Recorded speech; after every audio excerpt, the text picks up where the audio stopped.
Hi, everybody. Welcome. It's Friday. It's time to rank some 8-bit Nintendo games. We've got a weird list this week brought to us by you, the viewer, the members of the Gerstmann Advisory Panel. If you would like to sign up and influence this list, you can. You go to patreon.com/Jeff Gerstmann and get on board. There's bonus shows, ad-free podcasts, all that other stuff that you can get your hands on over there on Patreon, as well as by suggesting games for this program. We have 364 games on our list. It is continuing to shape up nicely. The games at the bottom are bad. The games at the top are good. What more could you ask for? Solid games up here at the top of this list. All right, why don't we get it right into it? This one comes to us from Fandle. And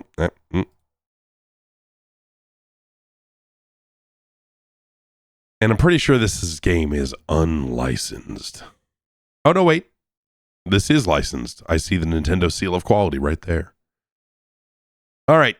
We're going to start with something to unwind. Something nice. Color a dinosaur.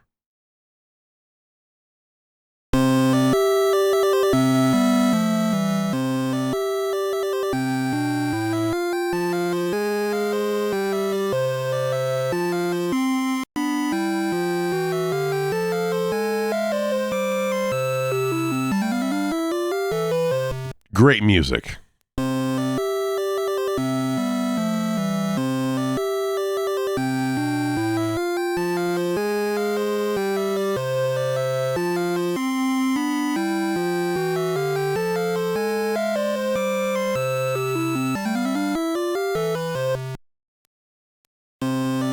Good. Yes. Keep looping this hot song.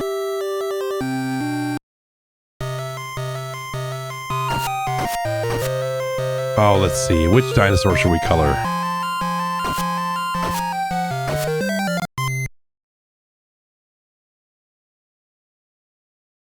Okay.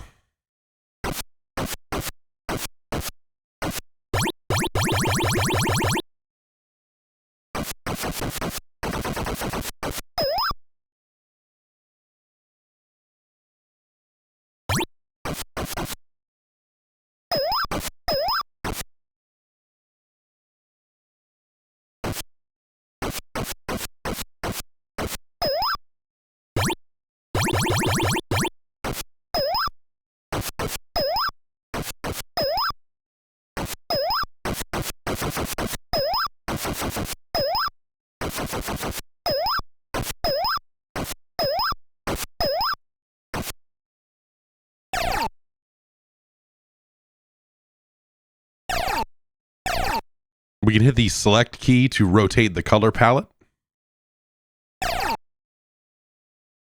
You know, the NES can only display so many colors at a time, and so, you got to make some decisions.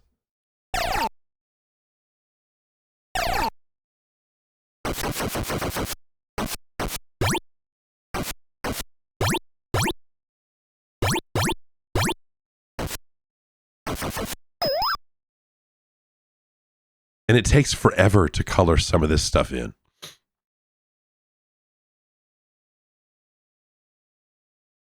Like, I'm frozen while it finishes this.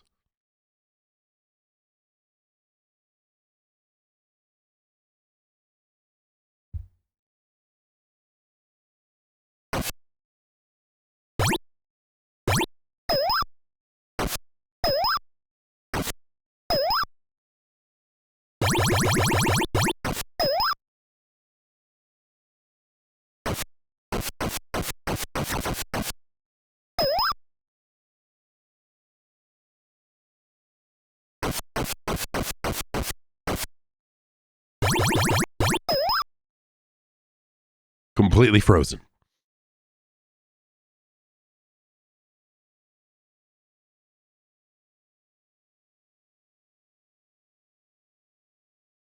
This dinosaur is a stand-up comic.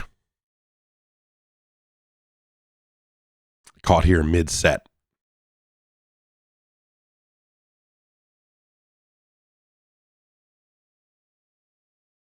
We did it. We colored a dinosaur. Now we can make some changes here. We want to rotate this palette. We absolutely can.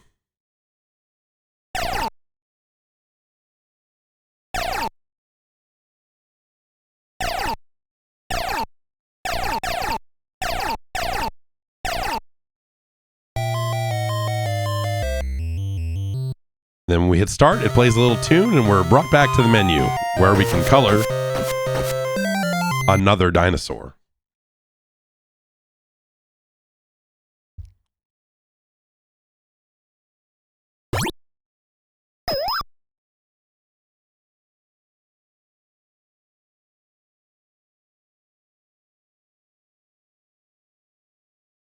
Yeah.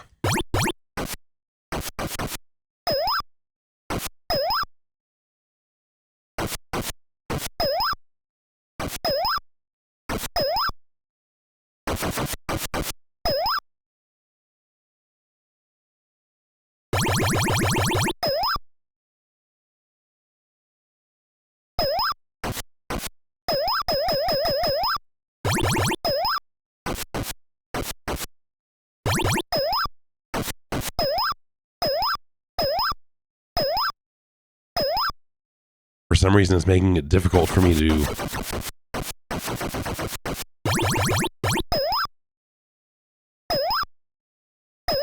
Weird. Weird.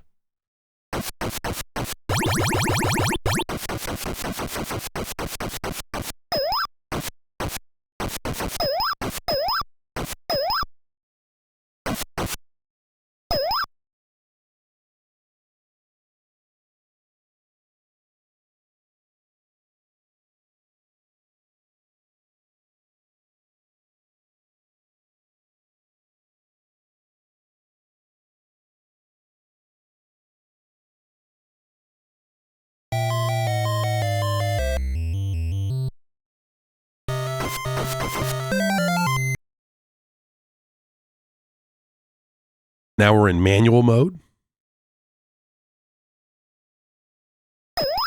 where we get to just move the cursor around, which is probably a better way to do this.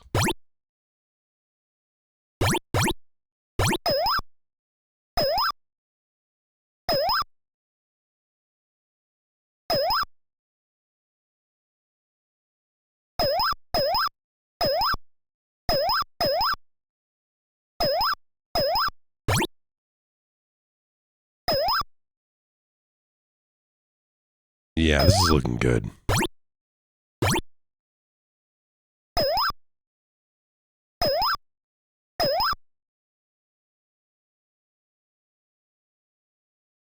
This is looking real nice.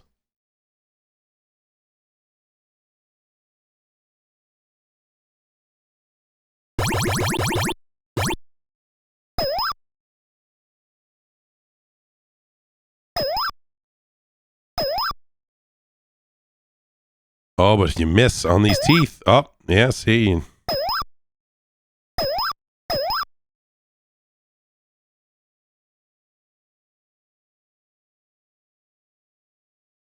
This manual mode has its downsides.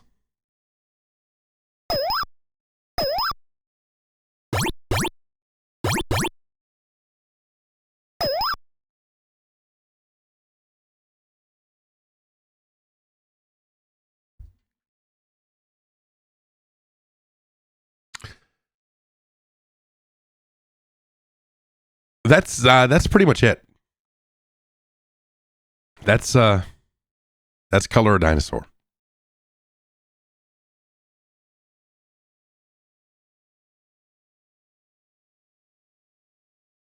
It's not, I mean,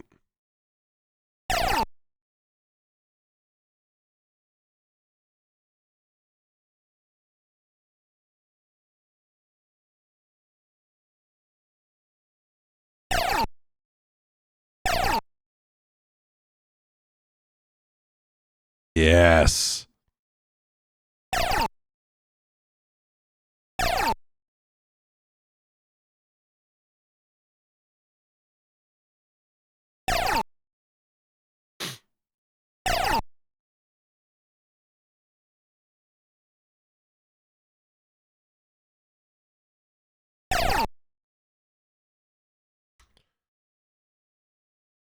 This is not really part of the science that we're conducting here, but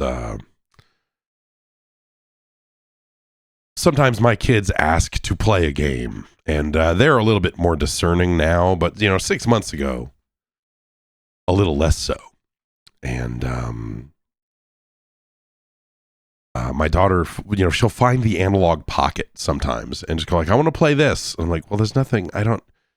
And so sometimes I would load up Outrun for her to play because the arcade version of Outrun is playable on that thing.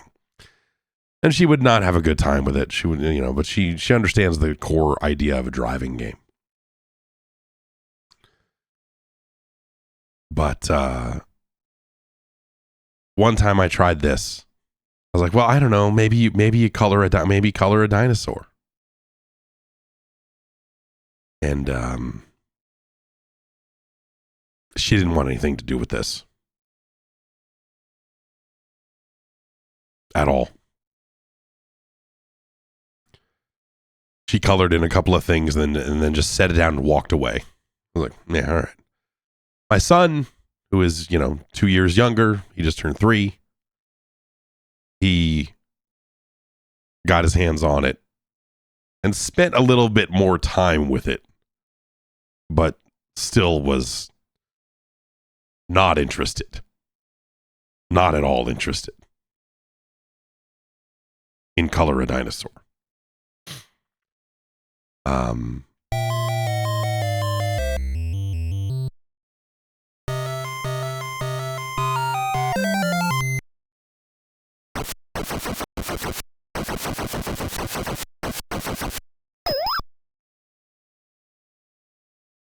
I think, the NES color palette is what it is, but also I think that the way that this game handles it is pretty poor. Overall.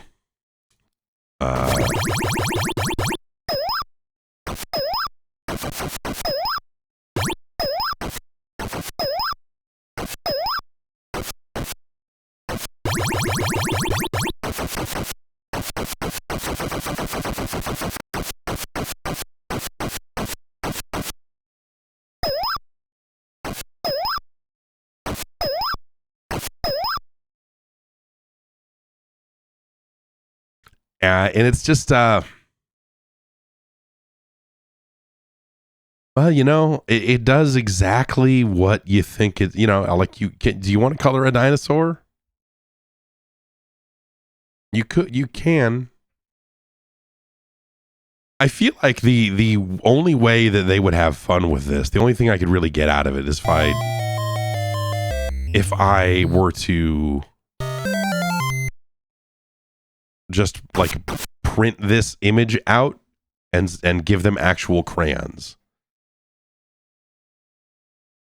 and say, go ahead and color it like that. They might have a good time with that. They do like to color things and draw and all of that. But this is just no.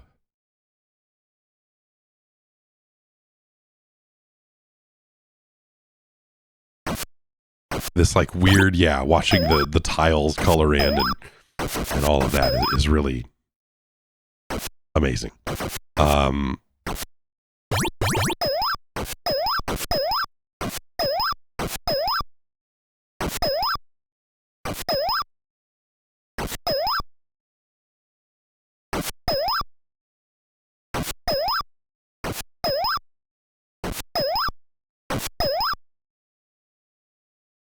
It just feels very, 1993.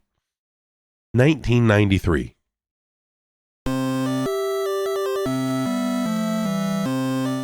It feels very like, hey, Nintendo is no longer paying attention to anything that comes out on this platform.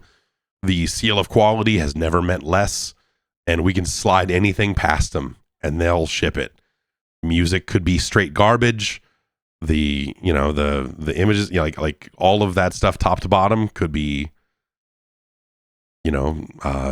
absolute trash, and Nintendo is still going to go, sure, I guess. I don't know. Why not? Why not?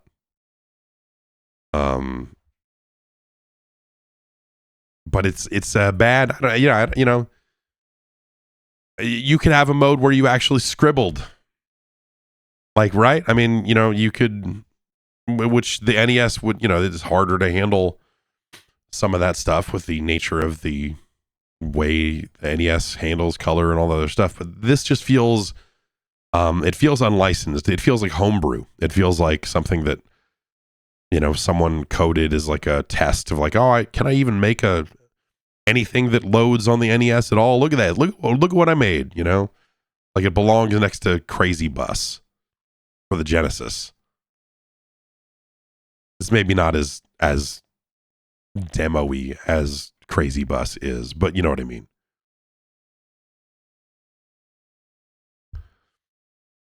And so I think it's terrible.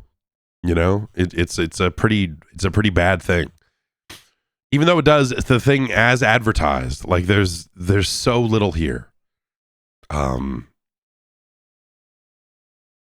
the idea of this on a cartridge just feels like a terrible idea.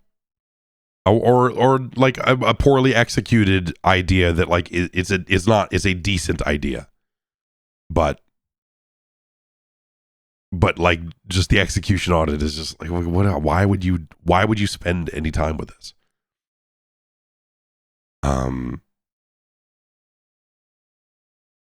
so I got to say it's worse than Dick Tracy, which in a lot of ways is the exact opposite, right? Like this feels very low ambition. Dick Tracy is much higher ambition. Color a Dinosaur executes on its low ambition in a satisfactory way. Dick Tracy does not. But overall, Color a Dinosaur is a worse product. You're better off with a copy of B-52. You'd be better off with Pinball Quest.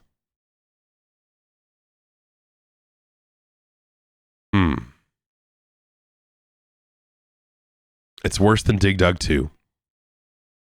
It's worse than Kid Cool and the Quest for the Seven Wonder Herbs. It's worse than Fisher-Price Firehouse Rescue, which has something resembling a game. There is a game called Onion Delivery in UFO 50 that reminds me a lot of Fisher-Price Firehouse. No, of Motor City Patrol, I think is what it is. Anyway. It's worse than Deadly Towers. It's worse than Motor City Patrol, actually.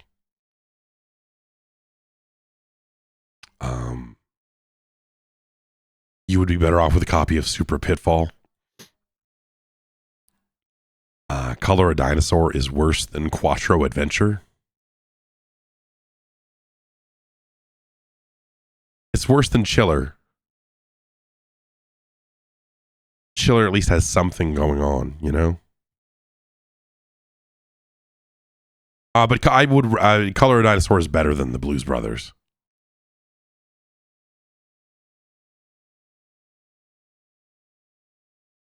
It's worse than Where's Waldo, because Where's Waldo at least has like stages and things, a win or lose condition. Like, there's kind of a game there.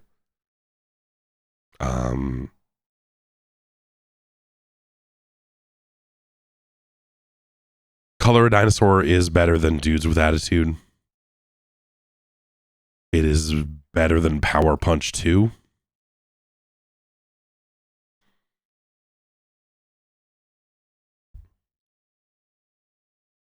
But it is not better than Silent Assault, an unlicensed game. It's our new number 355.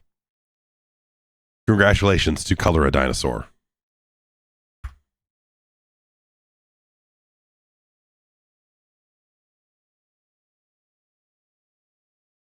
All right. What the heck?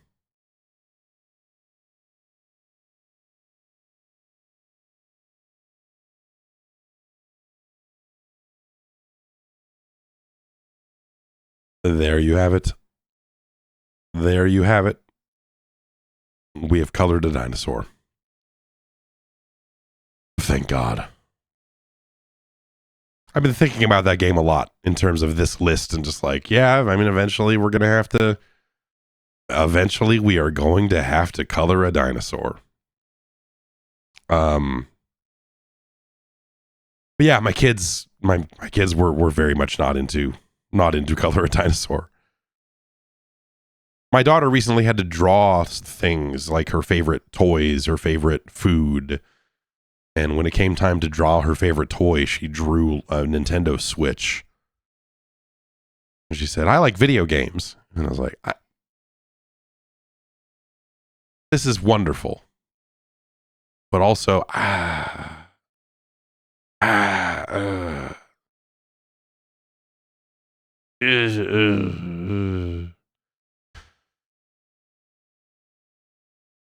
we were watching the Super Mario Brothers movie before school this morning, and it was the end of the movie, and she had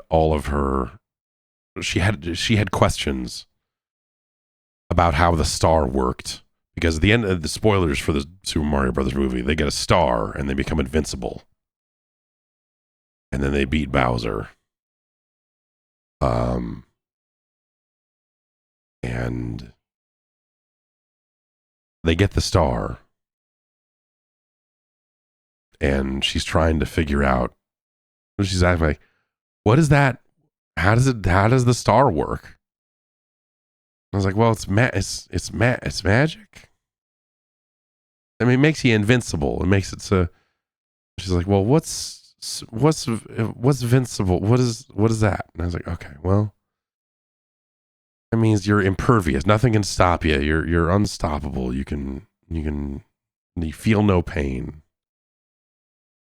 She kind of vaguely, and she's like, and then she's like, "So when I get the star in Mario Kart and I hit the banana peel, it's not going to do it. I can," and I'm like, "Yeah, exactly. You should."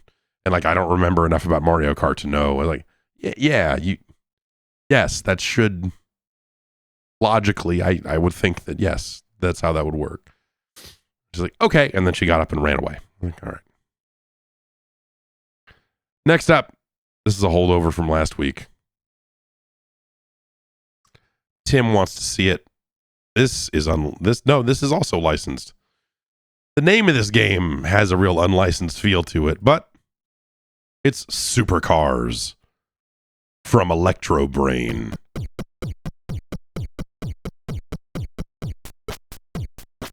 Oh shit. This car is pretty super. It's flying.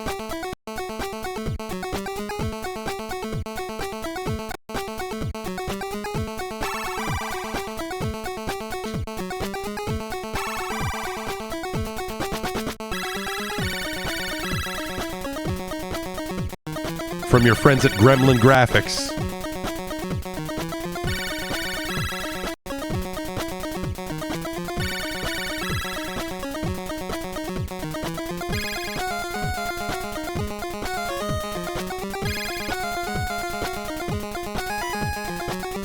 All right.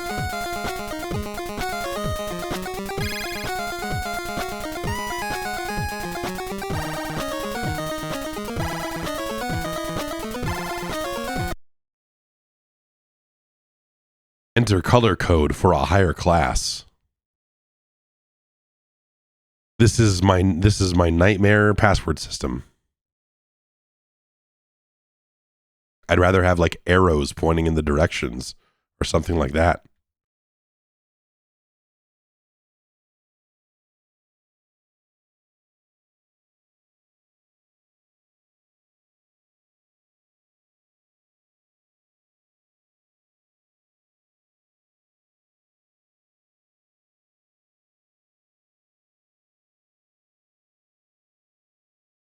It's the Vogue Interceptor Turbo. It's got one computer. The Mark II has one computer. I'm looking for a car what got two computers in it. Here you go.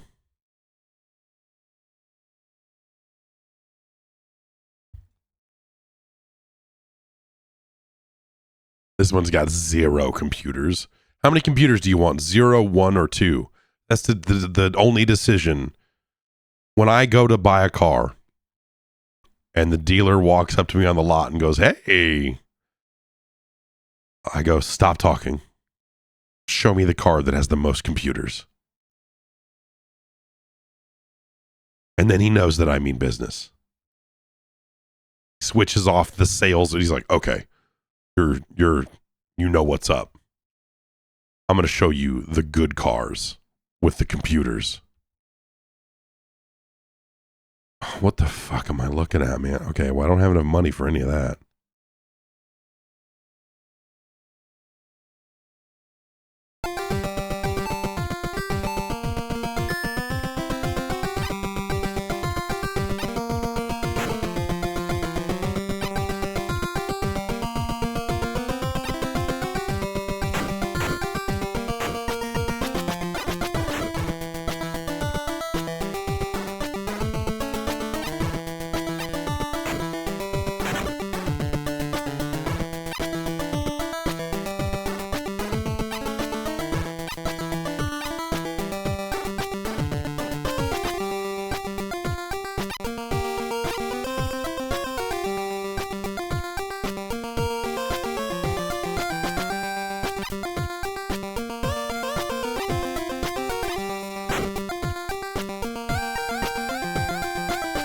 This is I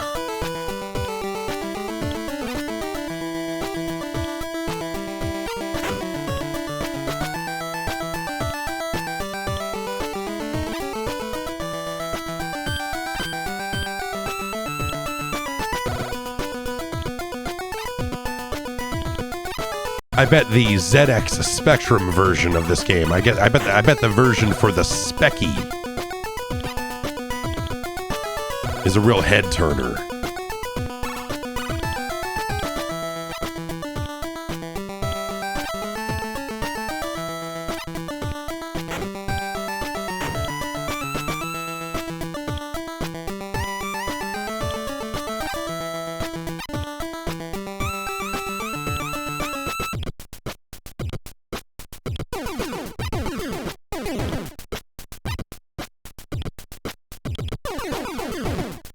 This fucking break.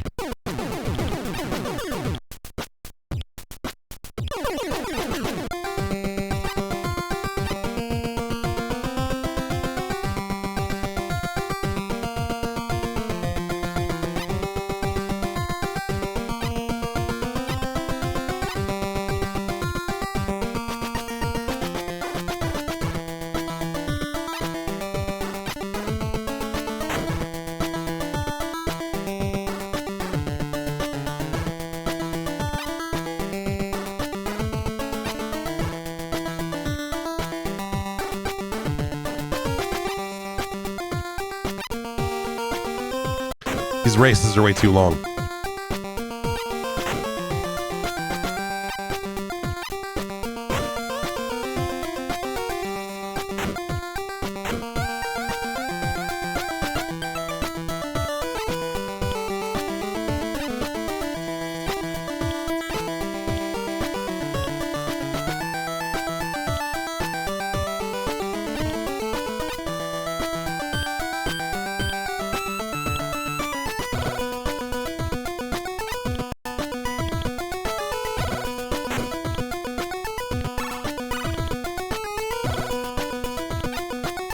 Pretty straightforward. A button goes left and right to steer, and that's it. As far as I can tell, the B button doesn't do a damn thing.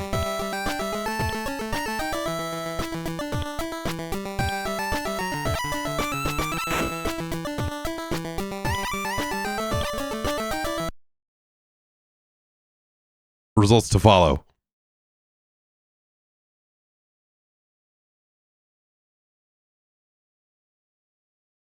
Hooray.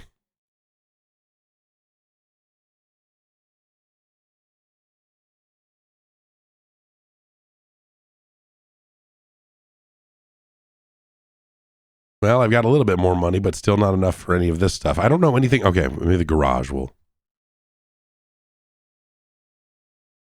Oh, it does have weapons.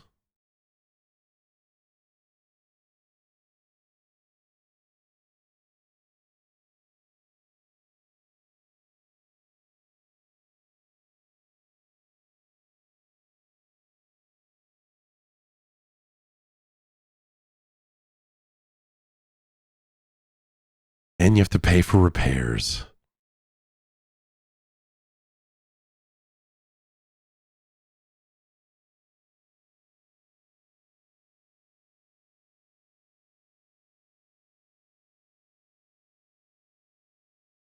Super retro.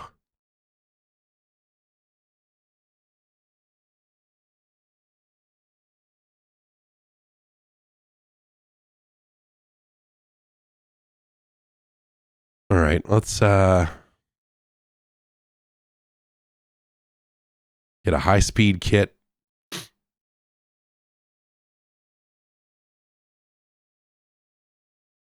Side armor. Rear missile.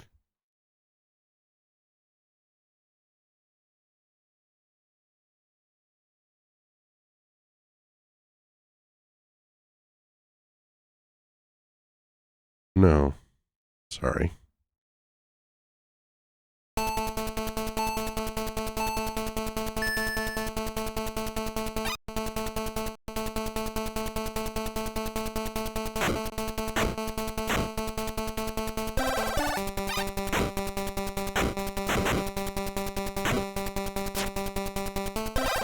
Smoke that fucker.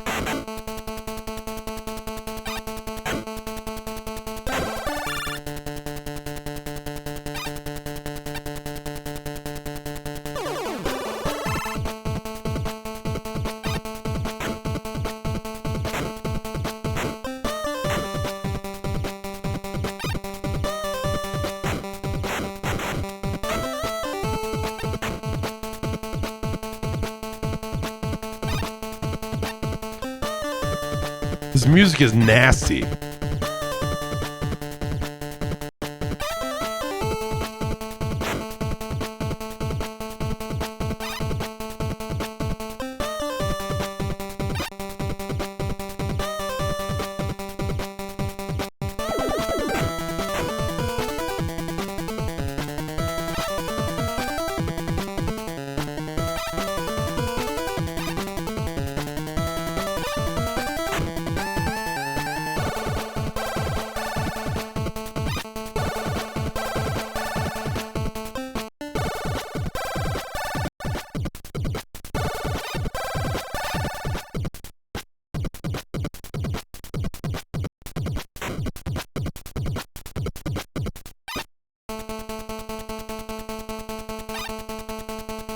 But these races go on forever, and I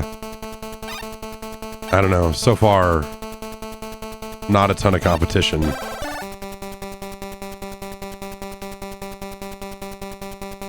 But it's early going, you know?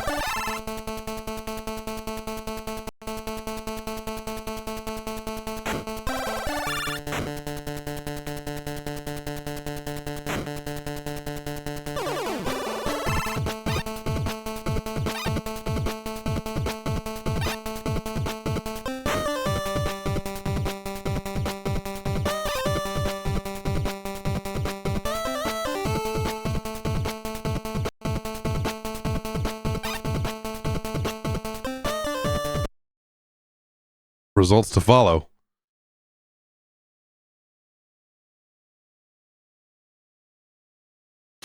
There's that supercar again.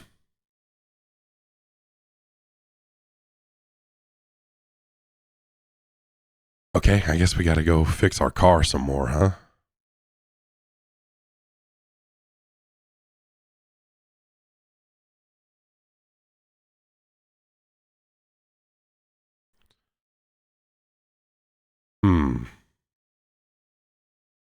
We could use some better steering. The S curve, the curves in that track showed me that.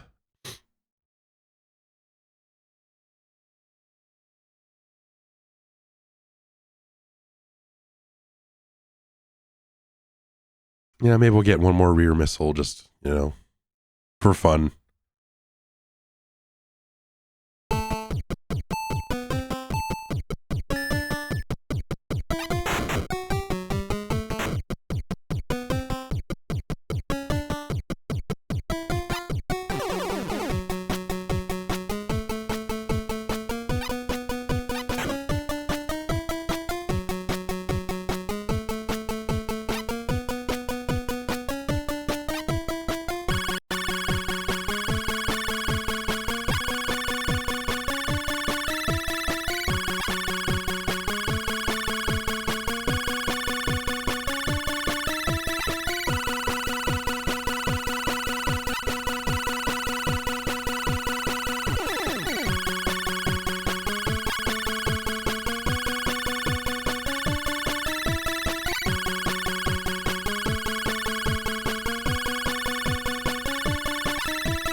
This track is a little much.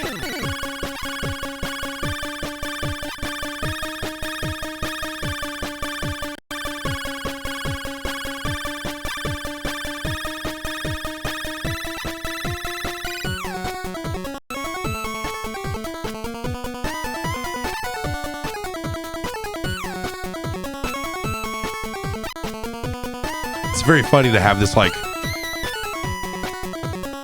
high-powered, high-speed soundtrack with this like very slow-going, very dull driving.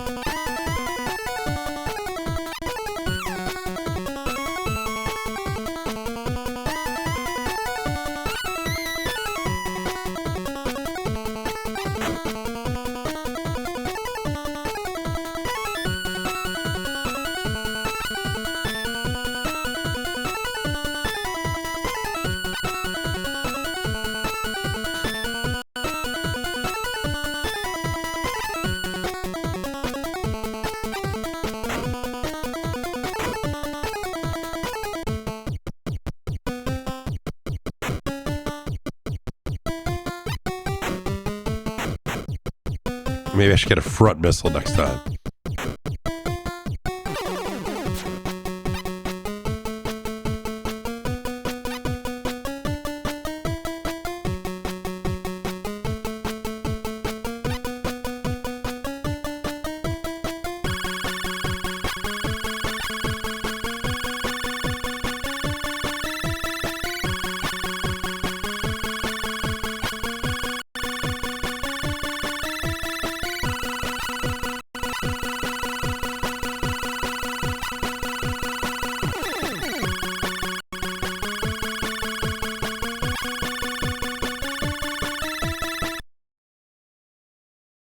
Okay. Do I have enough money to buy a new supercar yet? Probably not.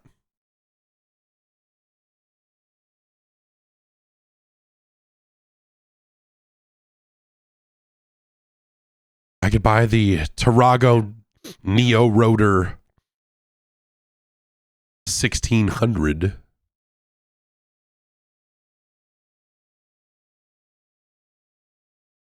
How many computers does that have? 0 computers.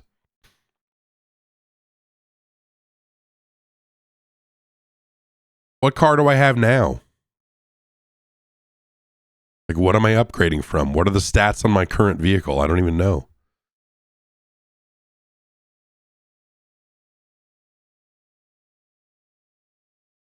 Apparently, I can't go back in the dealer because I went in there already.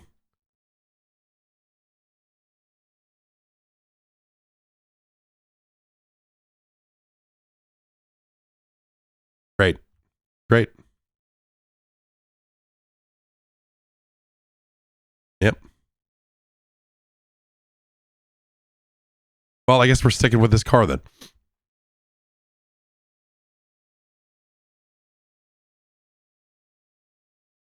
I wonder if this goes up in levels or if it only is good for one race. You know, the steering upgrades and some of this other stuff. It's weird.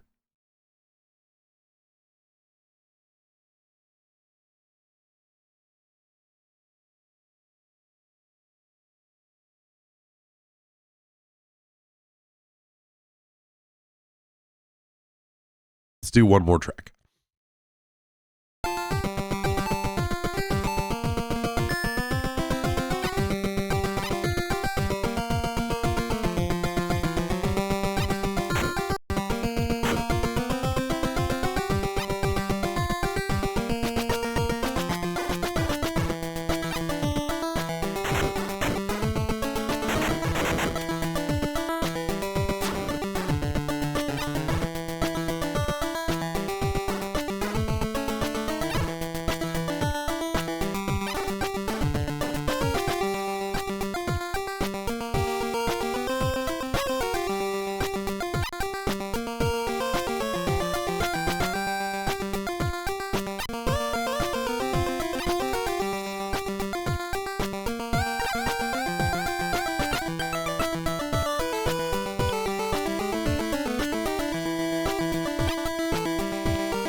It's overly straightforward, I guess I would say. It's boring.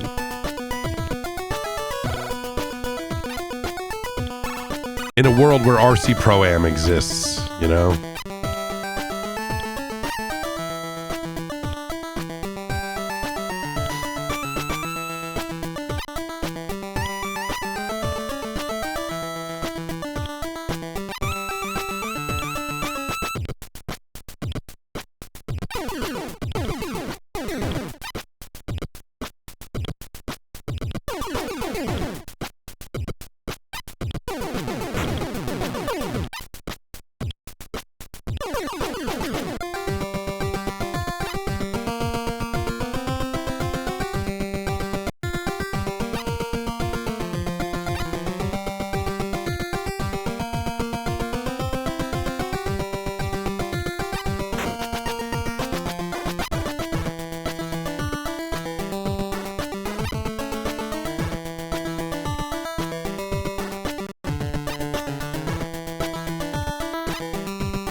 And it just takes forever, dude.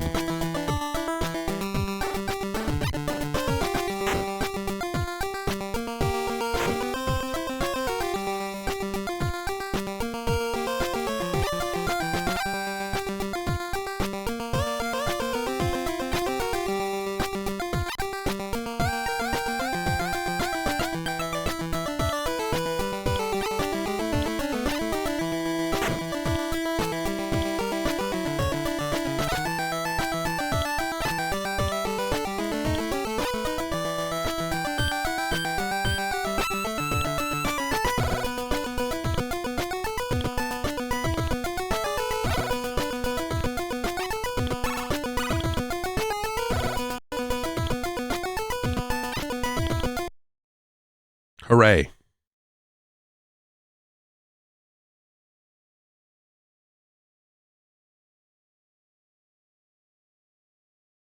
There's that car again with its two computers.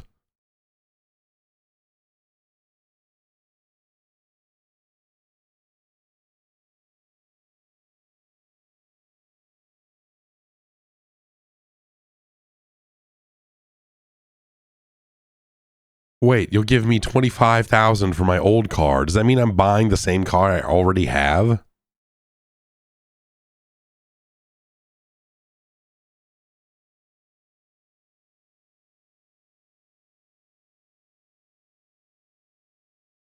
Because that's like close to the purchase price of like, I mean, it's the lowest. You already have a better car than this one. Buy. Oh, okay. Buy.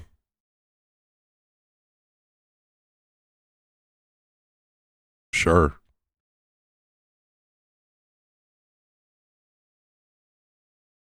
And so it goes. Purchasing the same upgrades for slightly more money, race after race.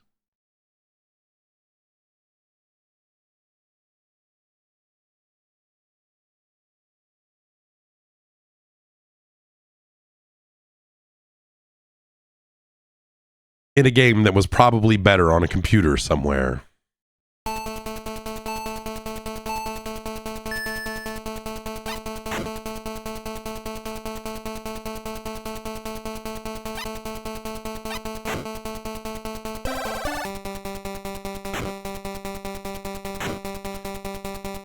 We got oil. It's serious now.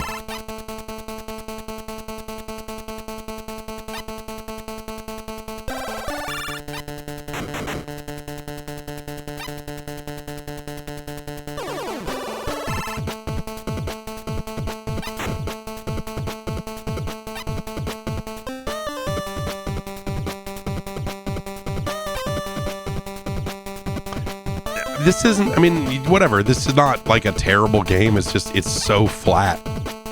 Like the music is really kind of the only thing it has going for it.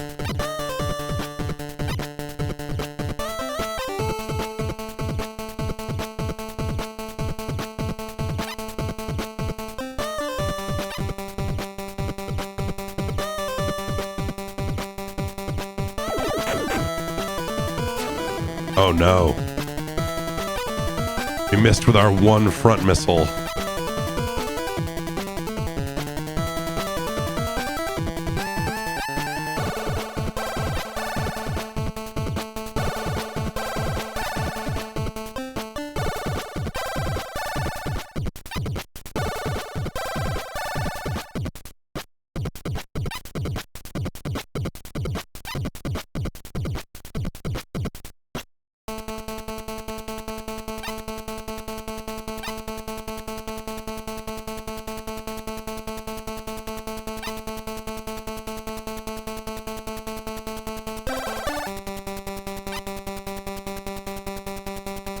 Will I ever catch first place, or is it just first place car just gone now? Is that how they ramp up the AI? They're just like, oh, by the way, first place car is gone now.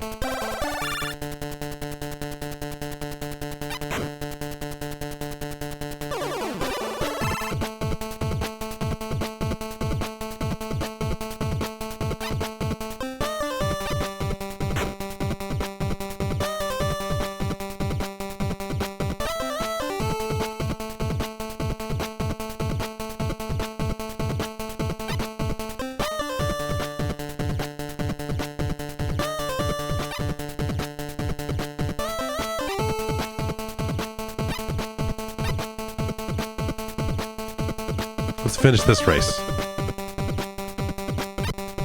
See what happens when you finish second.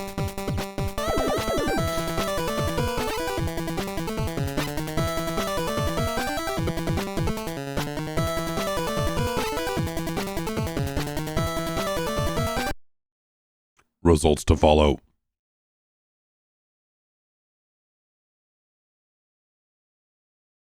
So I only get 10 grand. Like, what am I supposed to do with $10,000? It doesn't even cover the upgrades for the next race at that point. You're just kind of fucked.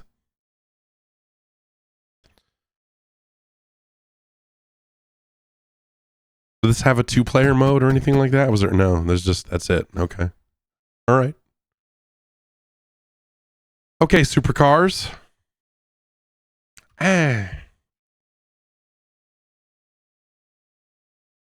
I would have never guessed before we began this endeavor just how many games on the NES were just had that are just like British computer games, you know. I would not have guessed how many of the games came to this platform and maintained that exact vibe. Like duplicating some of the sound quality of the C64's SID chip. Not as good as the C64 would do it. But yeah, the NES never really seemed like it mattered that much in the UK. But there were a lot of programmers there, right? You know, so I guess it's only natural that they would want to work on games, and there was a demand for developers for games, especially from some of these B and C tier publishers that had desperate needs to get games on shelves because, you know, the platform was hot. But yeah, the idea of supercars is weird. Where do we rank it? It's better than Color a Dinosaur. I think we can say that, with pretty firmly. It's not a bad game. It's just really boring. It's better than this bad port of Rampage. It's better than Silver Surfer. It's better than Pinball Quest. It's better than Platoon.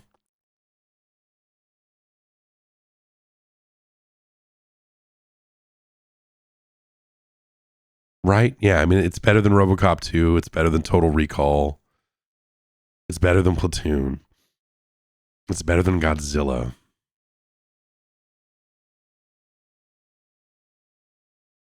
It's not better than Ikari Warriors 2, though.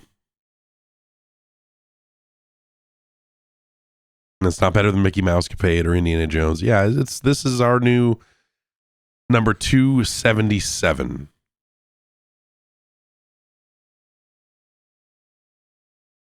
Supercars. Fun soundtrack, but really not much else. And even that soundtrack, it seems to have 3 tracks and 2 of them are good. So, there you have it. Thanks to Tim. Raymond suggested the next game, and this one I know is unlicensed.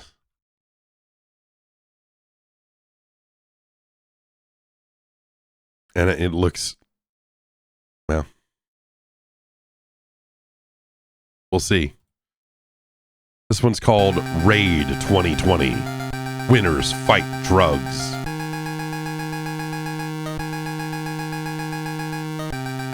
It's just straight up lines of cocaine on your NES. Look at that fucking Uzi.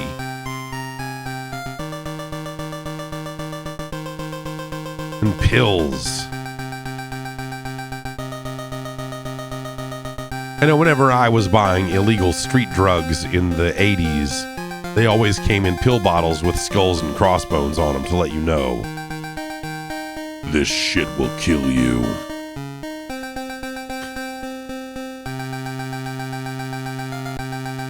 Look at this font with the triangle A and the weird futuristic E.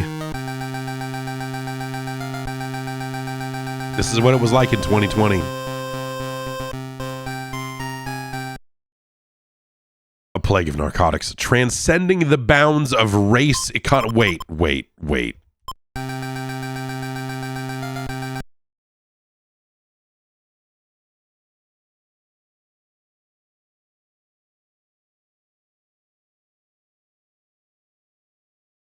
A plague of narcotics transcending the bounds of race, economy, and time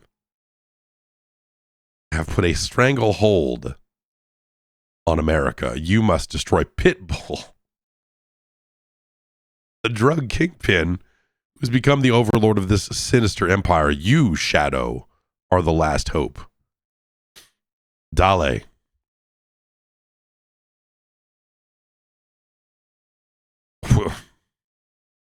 Oh, all right.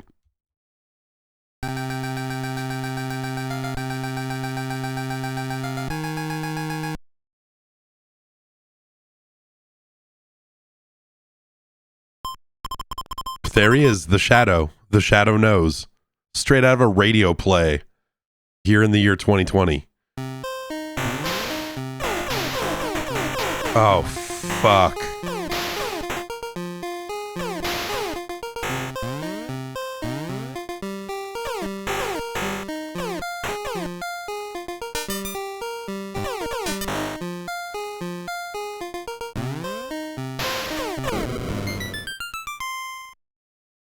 I like the jaunty little do.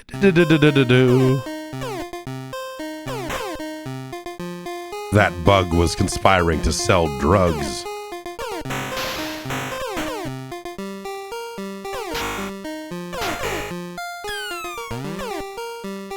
This bird wearing a mask is trying to shit on me. And the shit, I'm sure, is drugs.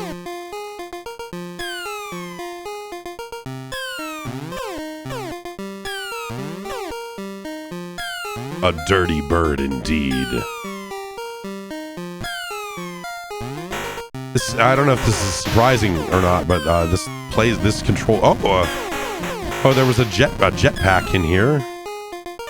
I accidentally went back in and took the jetpack off. While with the jetpack, I cannot jump.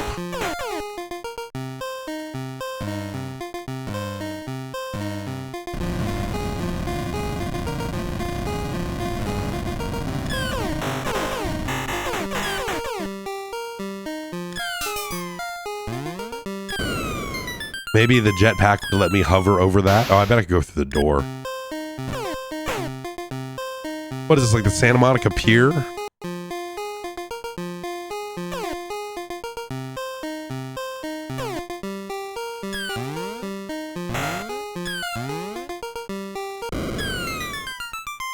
Oh, man. It's like, it's isometric, kind of, but when you push up, it sort of walks you diagonally.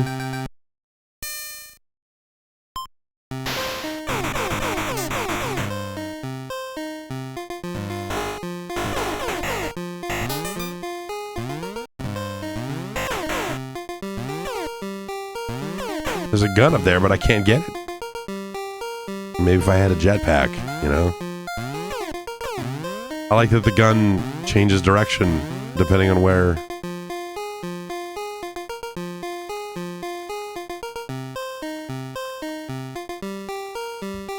Great music. Great game.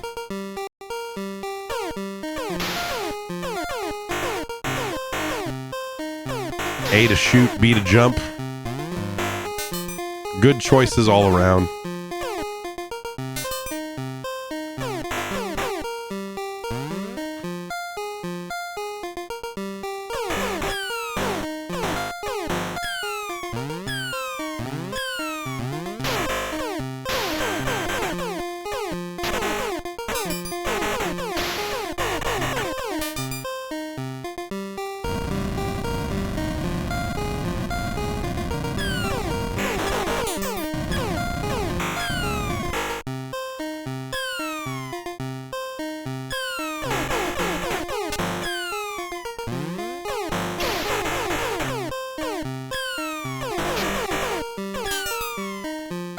This is... Oh no. These guys are so hopped up on drugs. They're wearing armor. They can't stop jumping.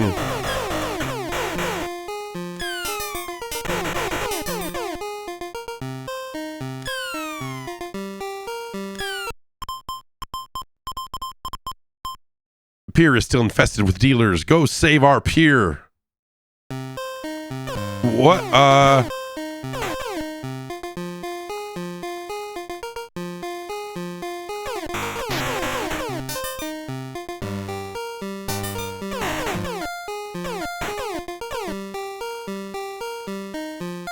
Dude.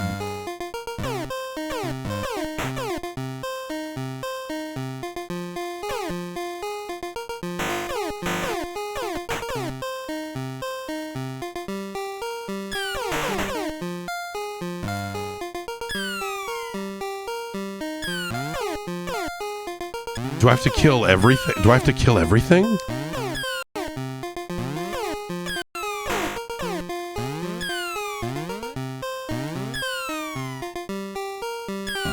So I think if with the jetpack, yeah, okay. So if I just push up, it treats everything like it's the ground.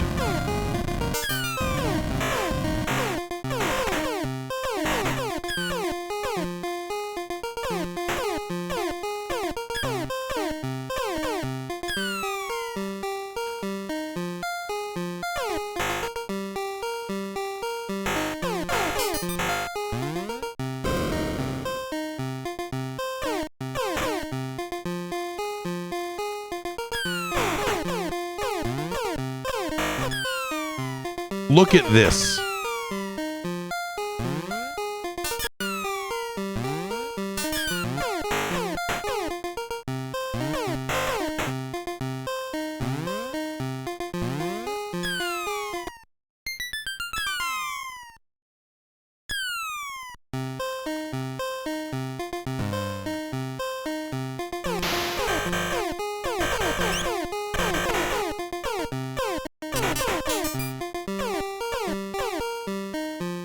man.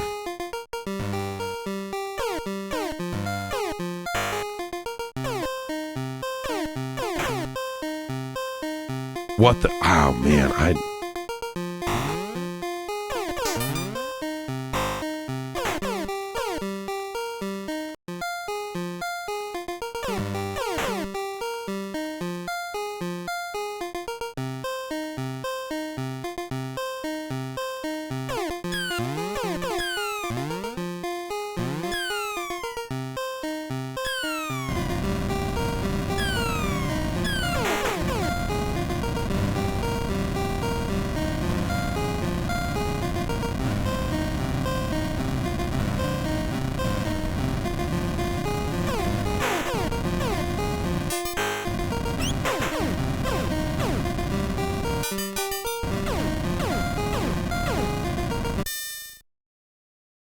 Someone said I should pause in this room.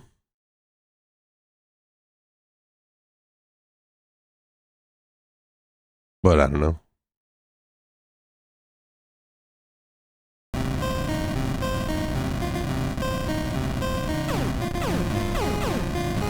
Hit select. Great.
I don't.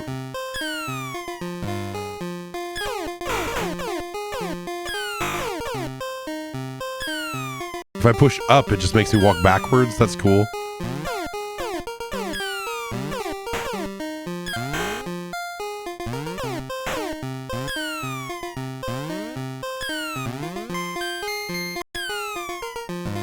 Cool.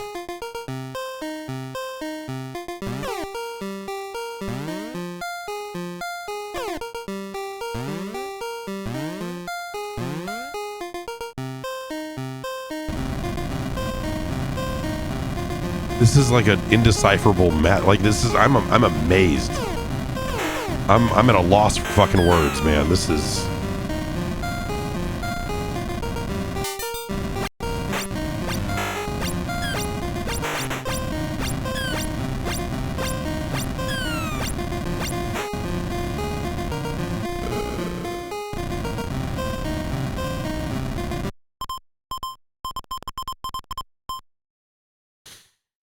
Defeat Pitbull's helicopters. A backup boat is hidden in a small doggone. Oh no.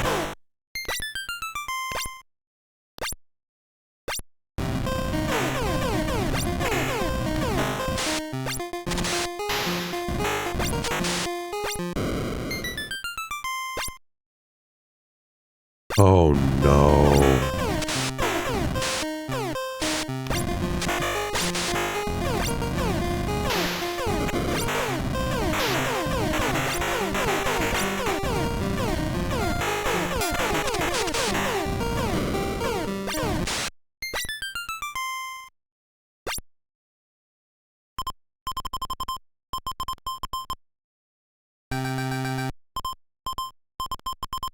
Only 10 continues. Got to make them count.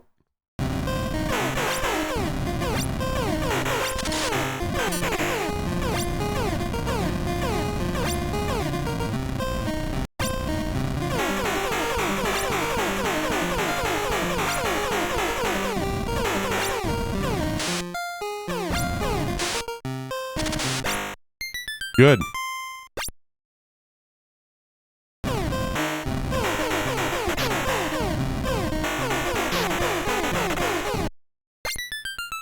I mean, if I'm supposed to kill all the helicopters...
Good. Good.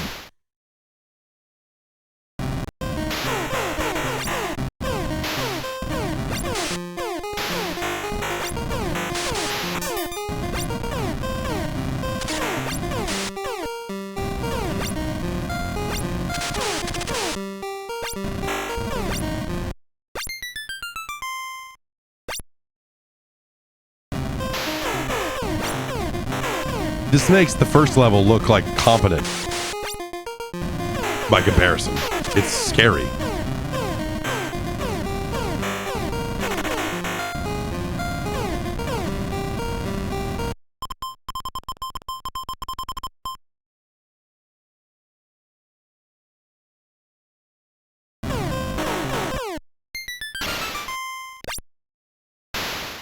Dude.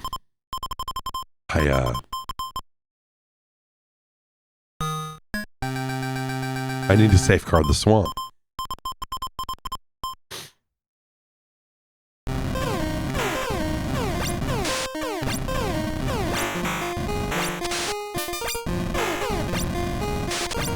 I assume it's these other helicopters at the end of the level that are the bad ones. Because I'm not sure that these other ones can be killed.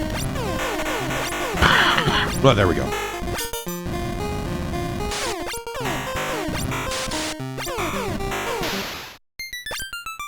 Dude, there's like 3 things happening at once.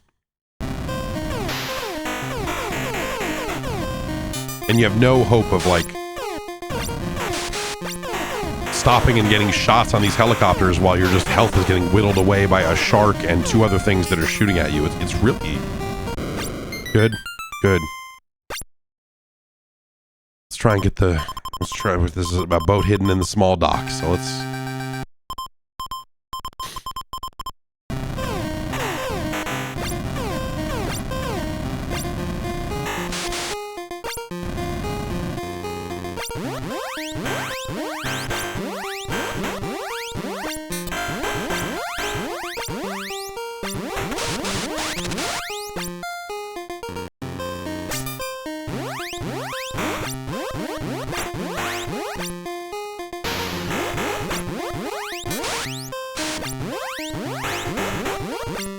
Behind the wheel of the I Hate Drugs 8000, we're ready to kill.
I'm so excited about this game.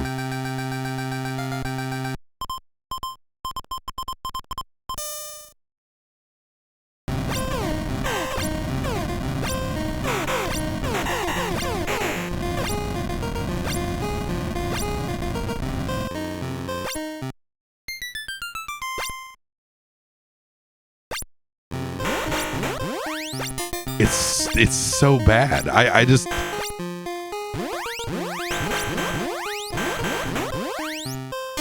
it's got that vibe of like this is a game that like if like 8-year-olds could make games and like it's gonna be an Uzi and you gotta have a boat in this one.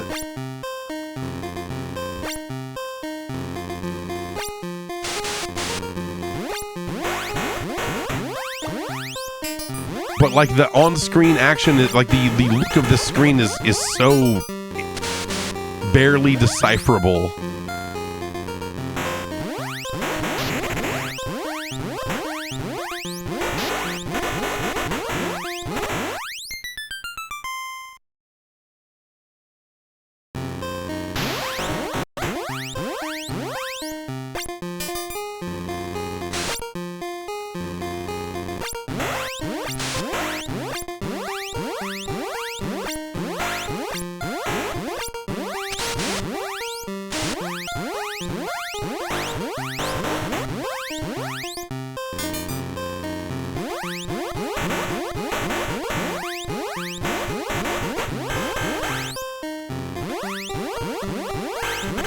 No. What the fuck?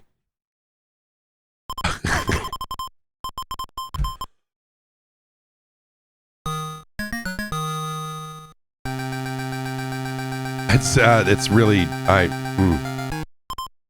One more.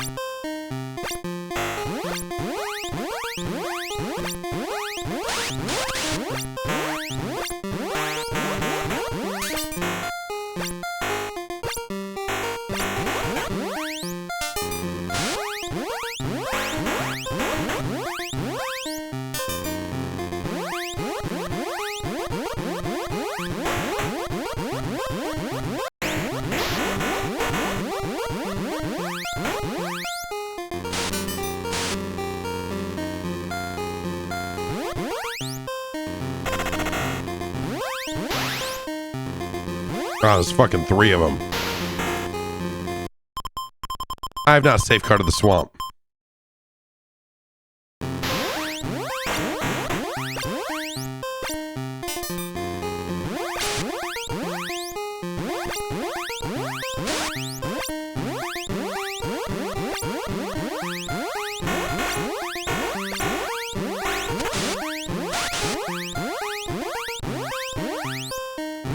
How many kids do you think accidentally ended up with a copy of this?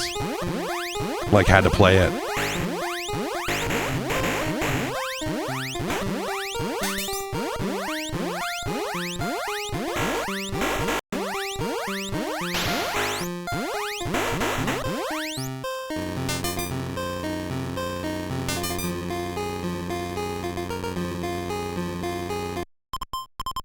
What? No, fuck you. Fuck you. Fuck off. Fuck you. The fuck is wrong with you? I killed all the helicopters.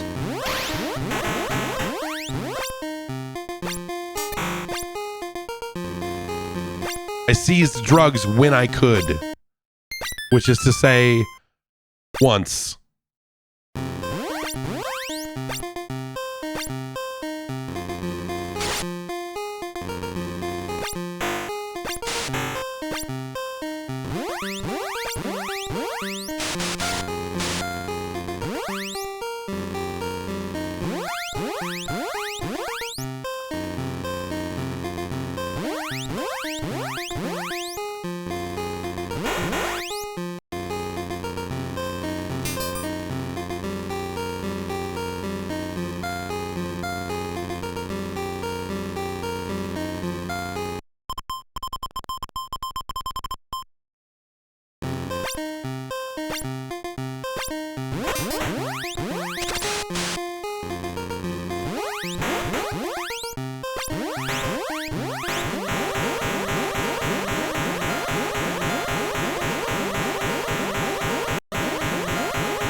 Good.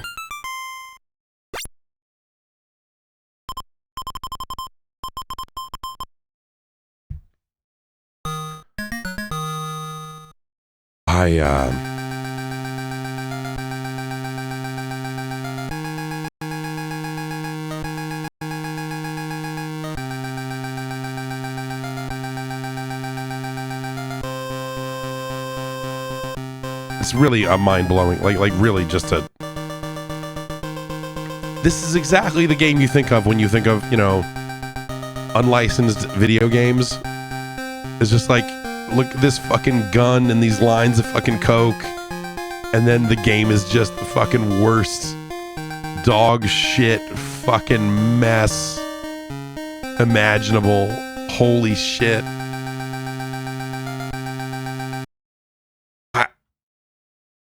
I'm so excited that that game, the box art refers to it as multi-terrained action.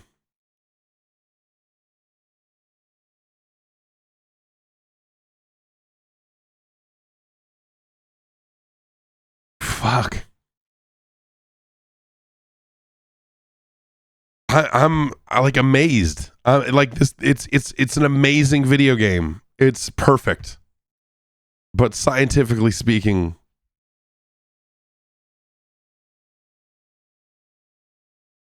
that is one of the worst games I've ever played in my life.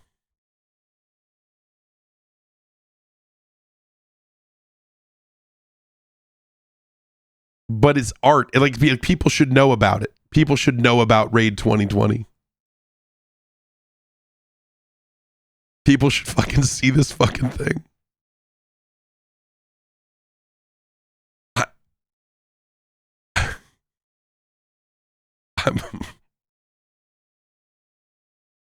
I mean, is it better than Baseball Stars?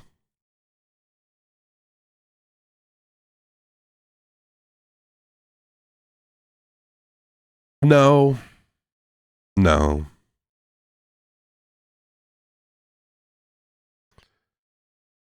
It's no Panic Restaurant. It's no Rad Racer. It's no Iron Tank, The Battle for Normandy.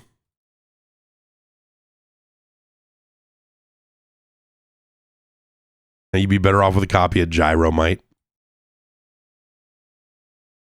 It's certainly worse than Solstice, The Quest for the Staff of Deimos. Is it better or worse than Dino Wars? Destruction of Spondylus. Spondylus?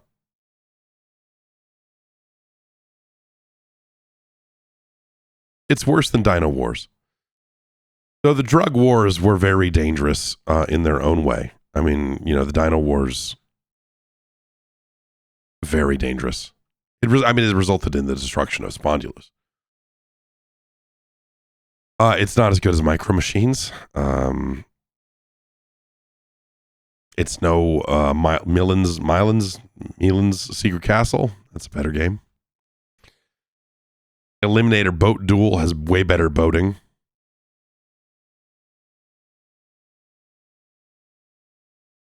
It's no Alien 3. It's no Indiana Jones and the Temple of Doom. Supercars is a better game. Silver Surfer is far superior. I would rather be locked in a room with roller games for the rest of my days.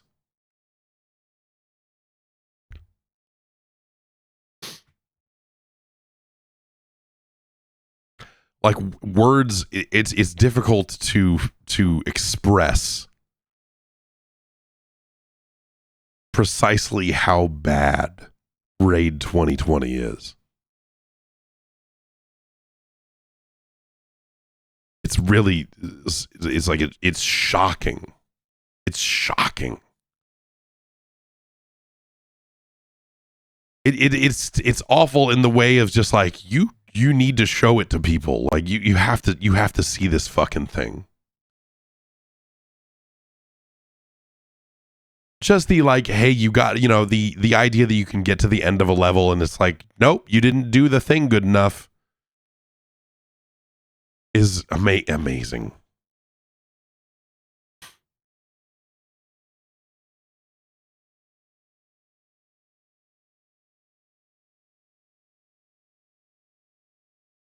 It's worse than Deadly Towers. It's worse than Friday the 13th.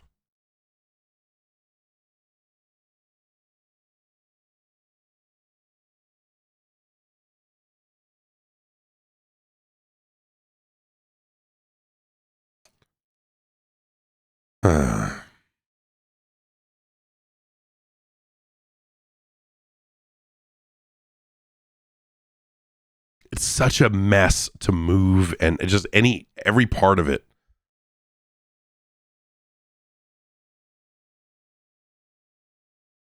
Is so like every bit of the control you have. You get that jetpack, and the jetpack just makes it so you can like walk in the sky.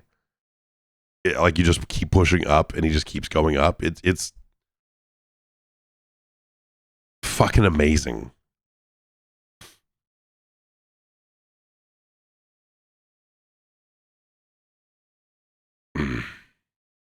It's worse than Super Pitfall.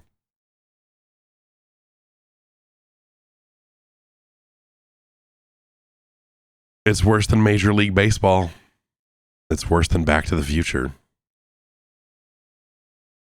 It's worse than Color a Dinosaur. Nah, well, let's walk our way down here. I think the conversation actually worth having here is it better or worse than Silent Assault?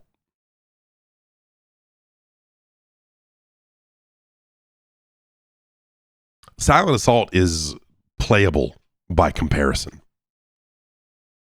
Like, this is a fidgety, funky, fucked up mess.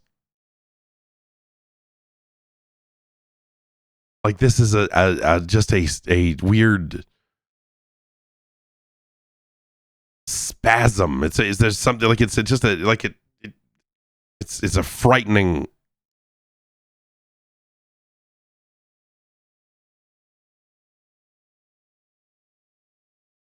This game feels like it's lashing out at you in ways that are, I think, vital and exciting and like very interesting.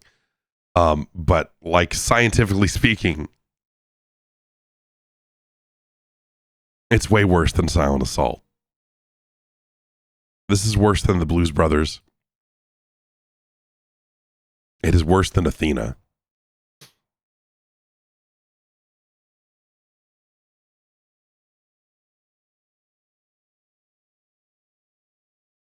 It's worse than Barbie. It's worse. It's definitely worse than Skull and Crossbones. Easily worse than Circus Caper.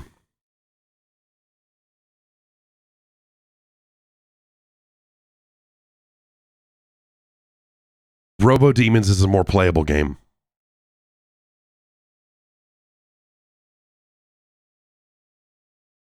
Robo Demons is a much more playable game by comparison.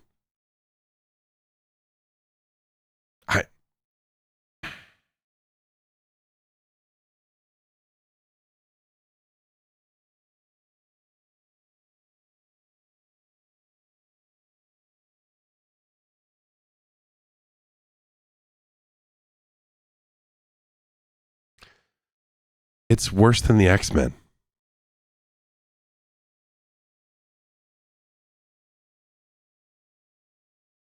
Though the X-Men has some similarities, is that you can get to the end of a level in X-Men and be like, wait, I didn't get a thing, and like have to like go do a thing again.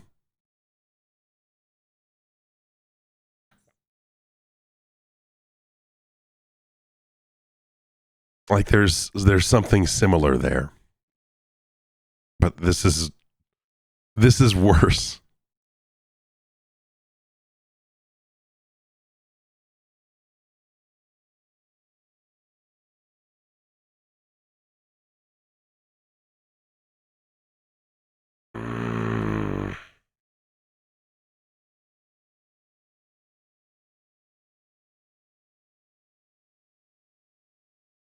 I mean,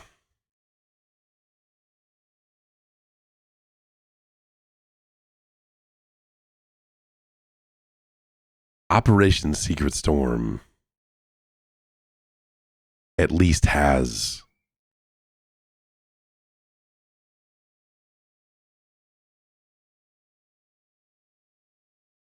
video, you know, like you can finish levels and move forward, and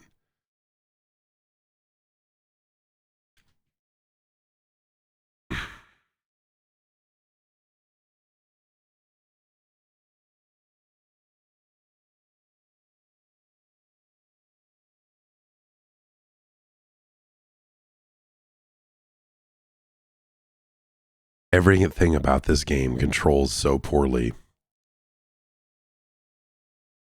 And everything about the multi-terrain action just makes it of just an absolute visual mess.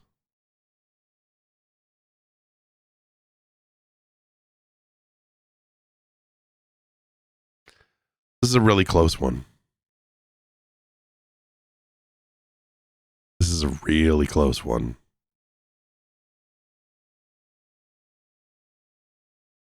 Yeah, I think we're going to have to. I think we're going to have to just, you know, this is unprecedented, but these are unprecedented times.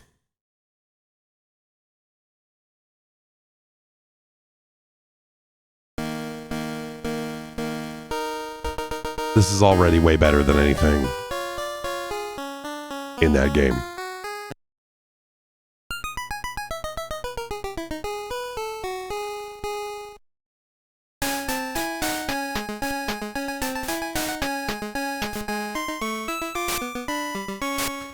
Look at how good this guy looks. Look at how good these characters look. And the colorful background and like...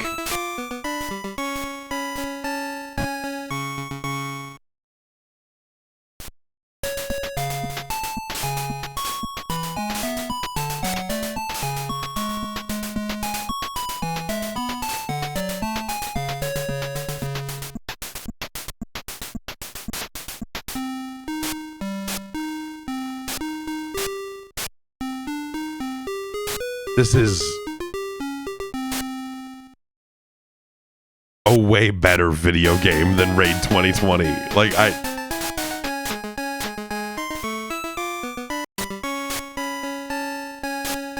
this is a miserable, terrible fucking thing. But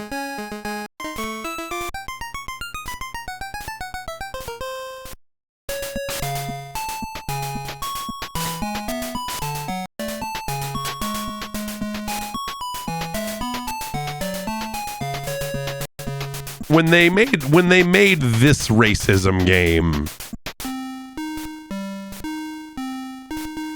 they had an artist there to make the characters look human.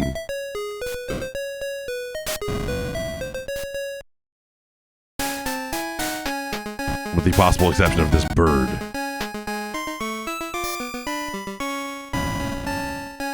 Raid 2020 doesn't benefit from that. Though both games do have fucked up bird action.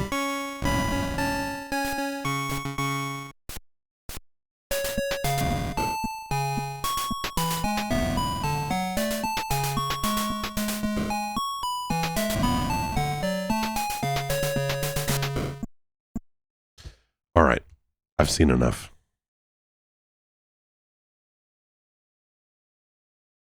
I've seen enough.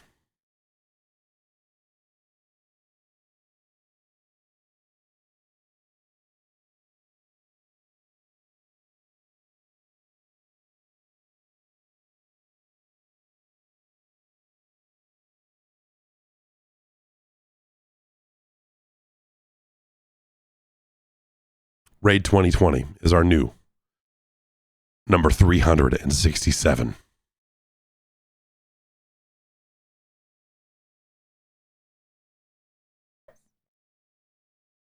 I never thought we would see the day, but here we are.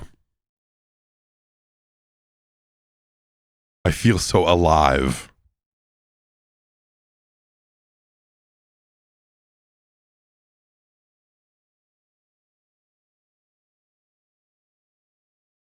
That's another game I would love to watch a TAS or some kind of video of, like watch the entirety of Raid 2020. That's yeah. Next up, Kevin wanted to see this game. It's a licensed video game based on a cartoon that's based on a set of movies, I guess, that are based on books.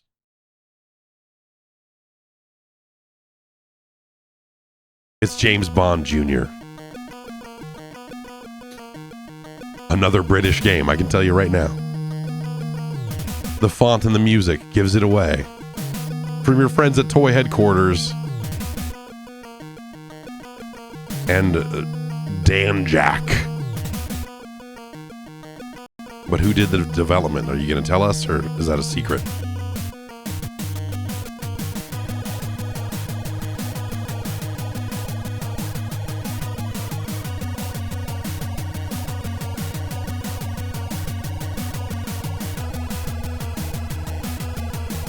Apparently it's a secret.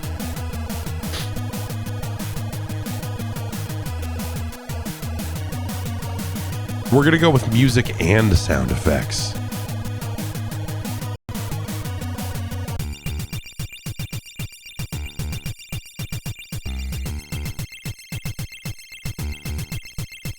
Agents have seen missile silos. We believe that Scum Lord is responsible. He's got over 1,000 bottles of baby oil on his island. You've got to get those missiles.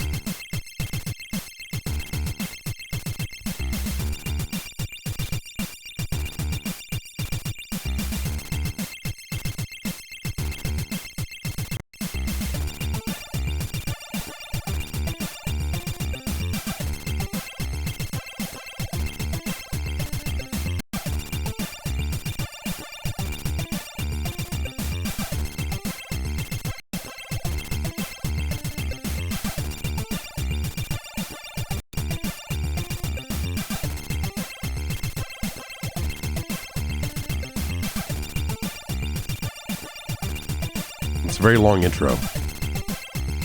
I remember watching I'm Going In. I remember watching a few episodes of James Bond Jr. and thinking it wasn't like the worst thing in the world.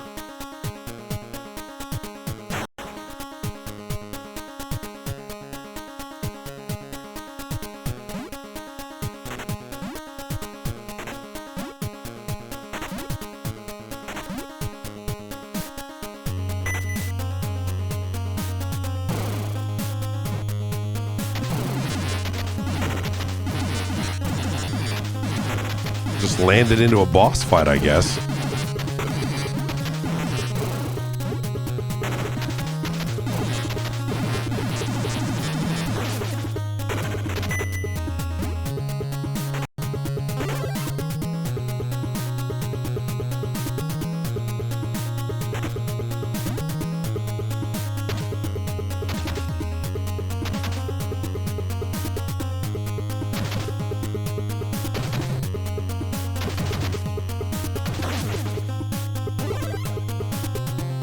Gotta drop a sandwich for me to eat?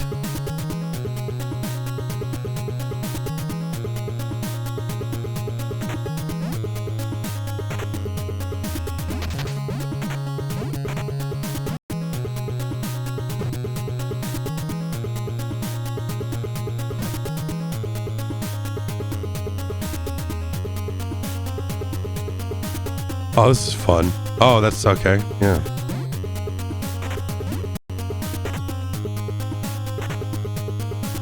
Decent looking little fire, effects, I guess. Oh. Did it again.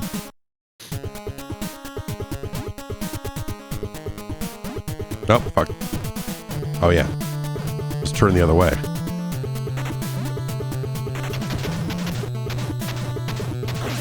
Nine shots to the head.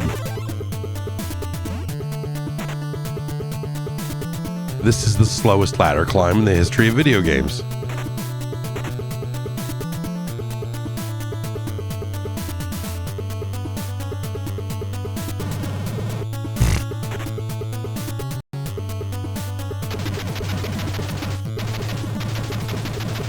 What the fuck?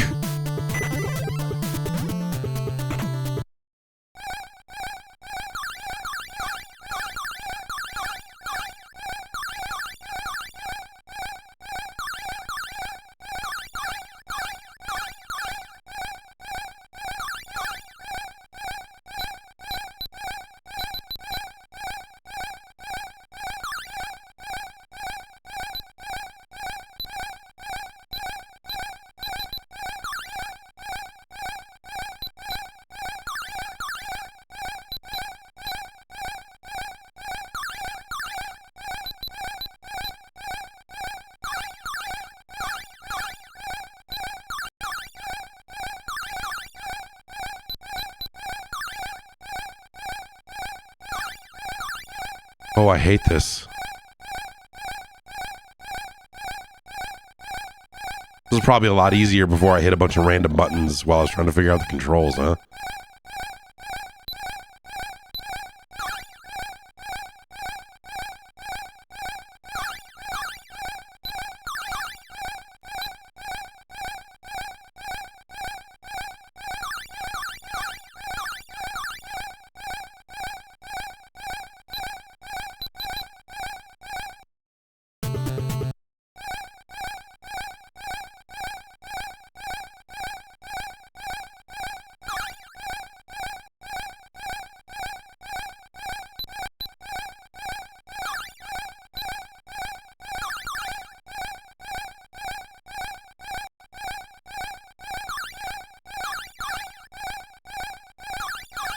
Oh no.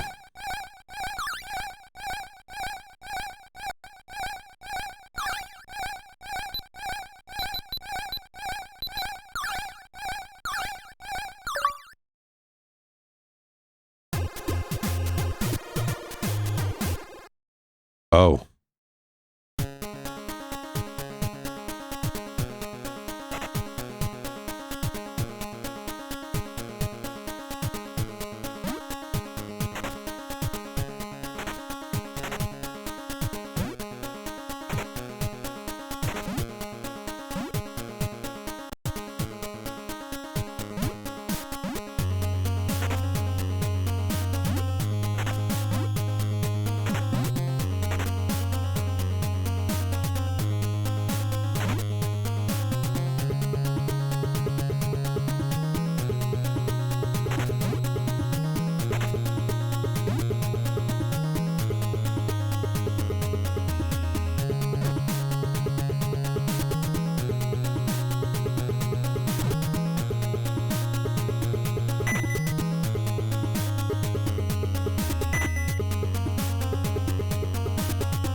I found a hamburger on this pipe.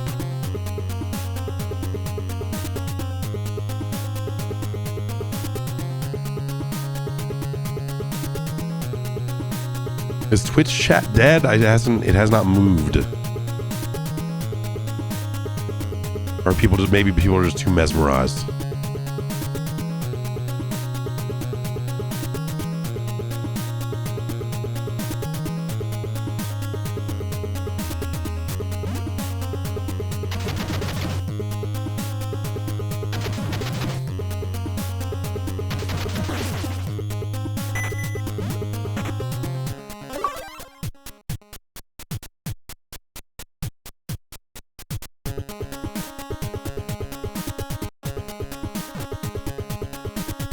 No, no, no.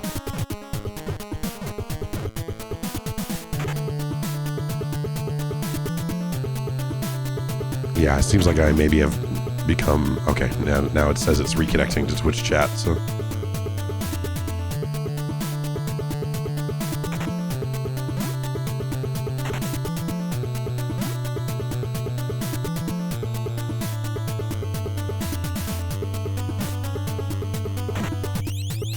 Go, go.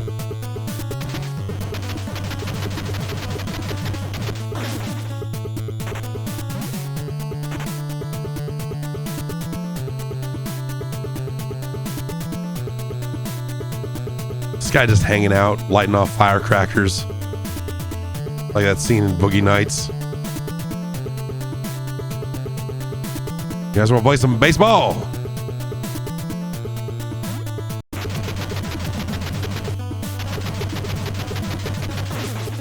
What the f...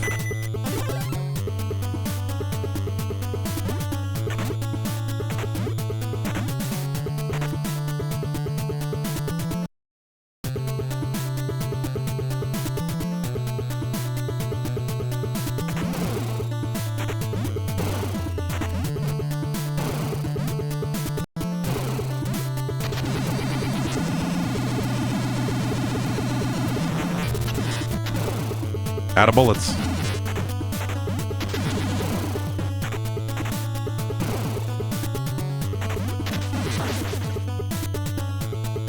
I guess they recharge up to a point, huh?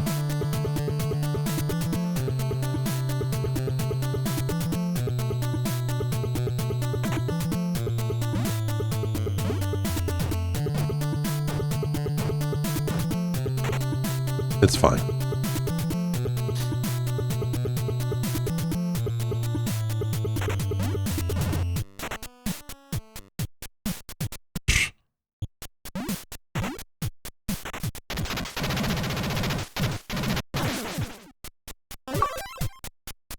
The amount of ammo it takes to kill people in this game is fucking unbelievable. Okay, I picked up that. I'm not seeing any way to change to it, like, you know, throwing bombs or anything like that.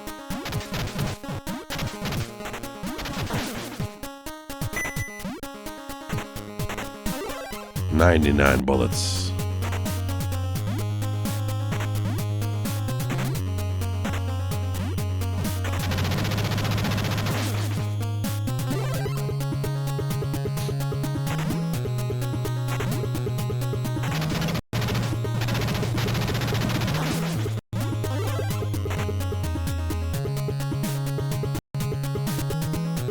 Oh.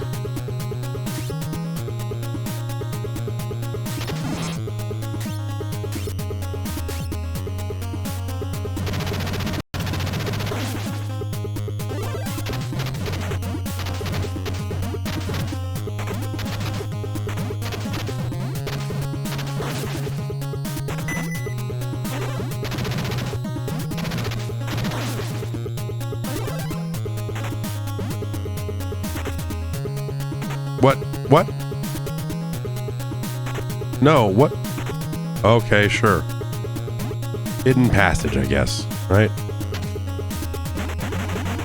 Well, what the fuck am I supposed to... Okay, like, I don't... Again, I don't...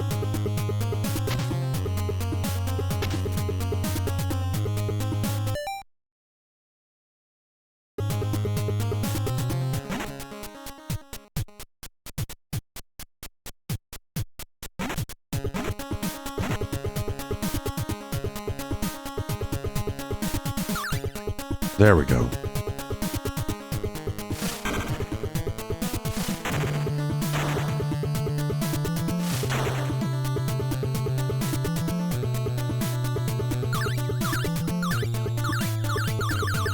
If you hold select, up and down will rotate. This is a really terrible way to do this.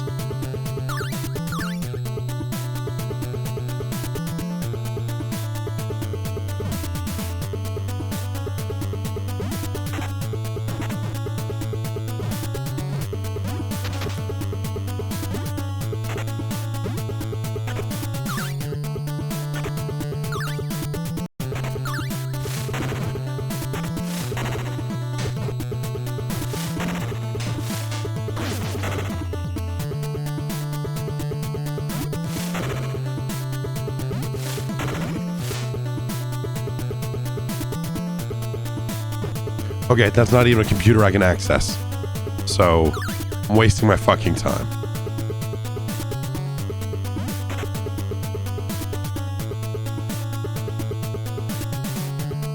Great enemy behavior here.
Man.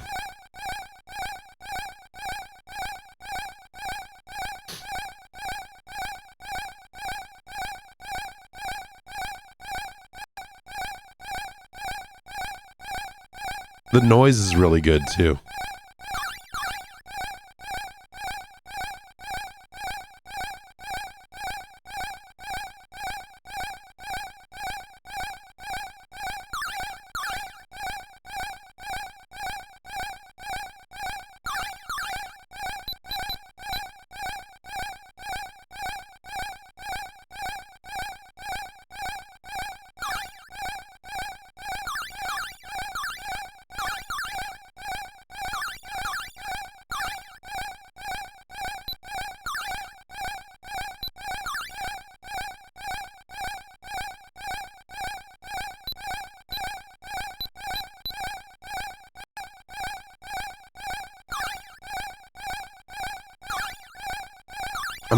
I'm so done with this, dude. I'm not. Slider puzzles of any sort, I just fucking hate them. You know, yeah, but turn it up a little bit here. This is all I can give you. How's that?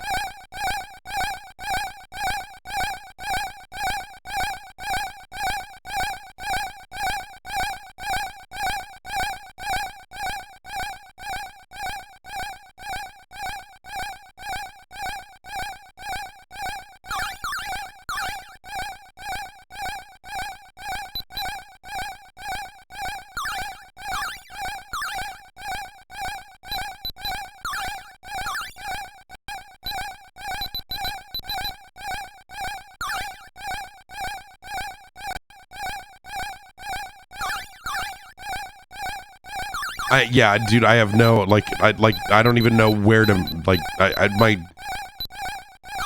I've never been amazing with just, like, spatial puzzles in general, and just, like,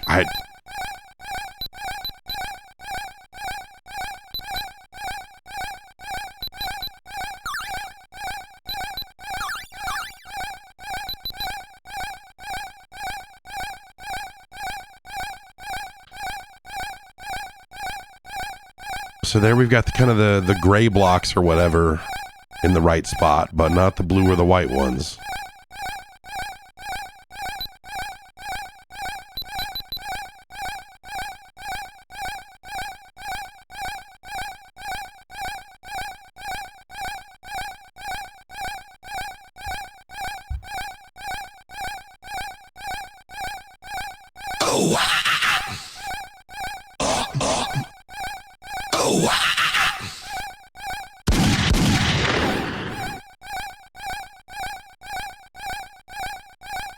I'm Cool Cat Man.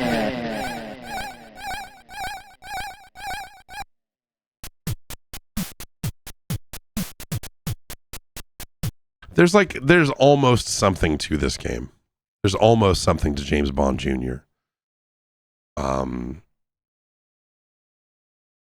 But it's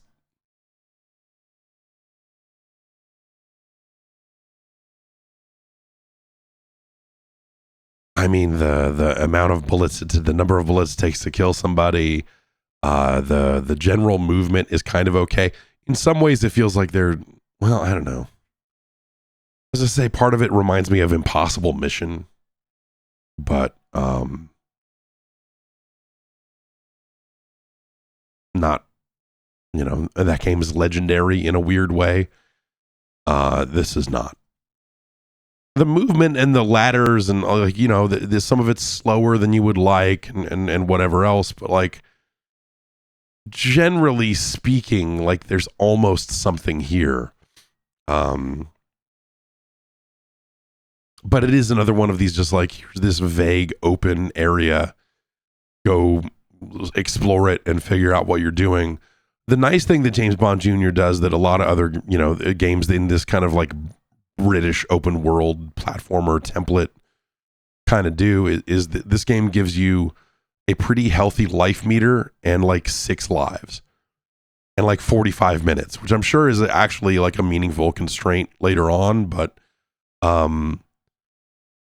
it makes you feel like you can actually explore and figure things out instead of just like, oh, well, you had 1 life meter and 1 life and that's it, I guess, you know, like it's not quite as punishing as it could be on that front. And I think that's kind of nice. It's cool that it has a variety of items. You would expect it to have that. Selecting them is a chore, you know, with how they implemented it. But yeah, it's just, you know, this is something you look at and go, there's some clear areas here where you look at it and go, this could be significantly better. This could be, you know, with some tweaks, there could be something here in terms of just like, here's your open world action adventure game of this era. You know, it's like flashback without all the frames of animation or all the fun storytelling and whatever else, you know, that flashback did so well. But like similar in a weird way, I guess. So yeah, I don't hate it. I hate the audio in a lot of cases, but some of the music was fine. It's very yeah, I don't know. Why would you play this? Also, I don't know, like maybe not an amazing use of the James Bond Jr. license, but I don't know that James Bond Jr. had enough of an identity to work with,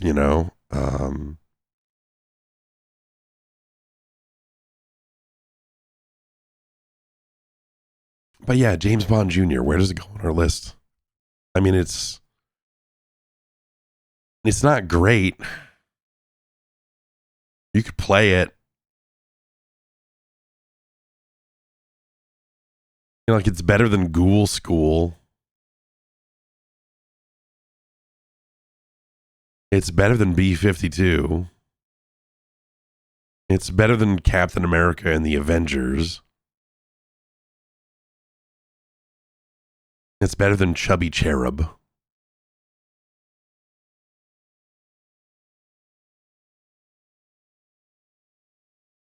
It's better than the Three Stooges. It's better than RoboCop. It's better than Alien 3.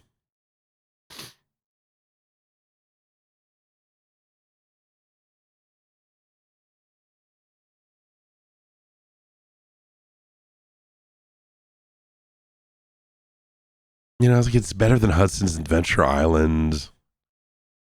It's better than Captain Comic The Adventure.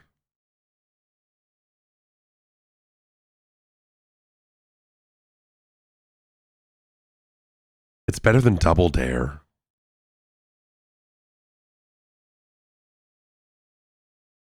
I mean, it's better than Captain Skyhawk. It's better than Tiger Heli. It's better than Eliminator Boat Duel. Like it's.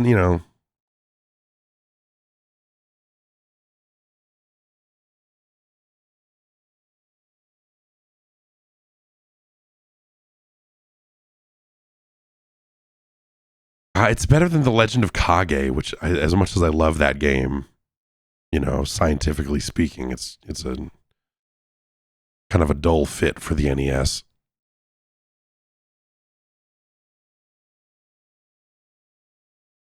Um,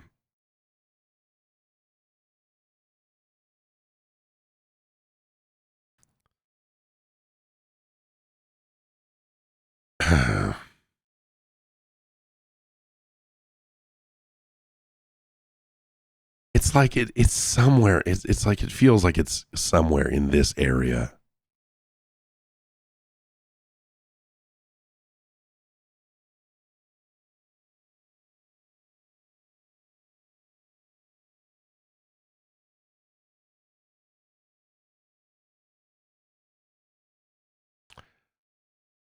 But it's not. I mean, hmm.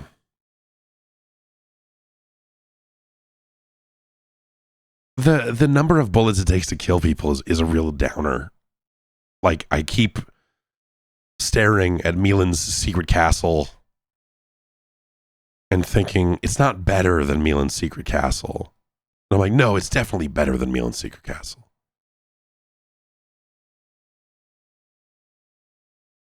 But like the number of bullets it takes to kill a guy, like the clumsy inventory system, it's got significant drawbacks to it.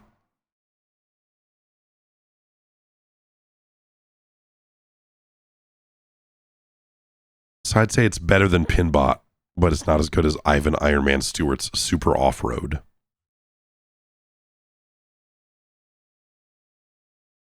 Which is better than I thought this game would do, to be honest.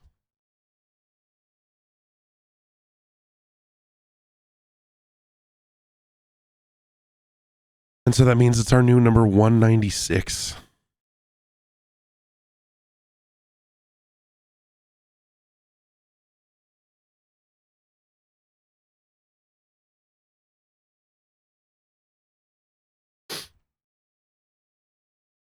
There you have it.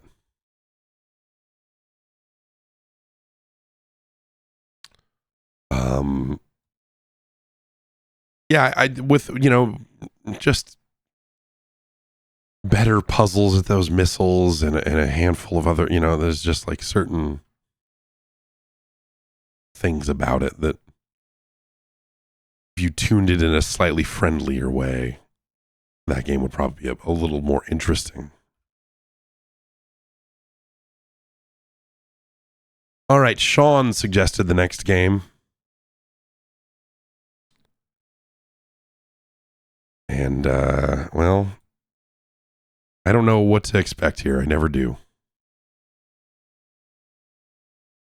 Except when it's got this publisher's name on it, I expect bad. It's from your friends at High Tech Expressions. It's Muppet Adventure, Chaos at the Carnival.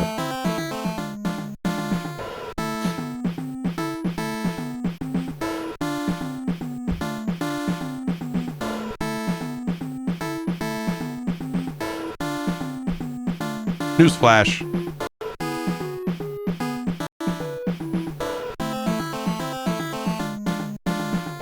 Miss Piggy has been pignapped. Oh no, Dr. Grump. Dr. Grump is in your area.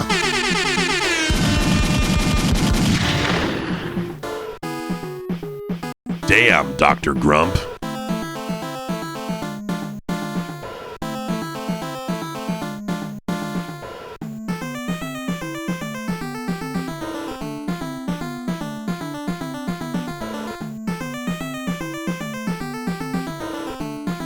It's time to lay it on him, Dr. Grump.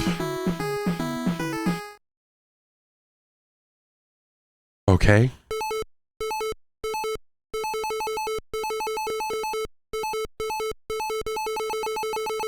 Oh, just any direction I push on the D-pad just moves it back and forth.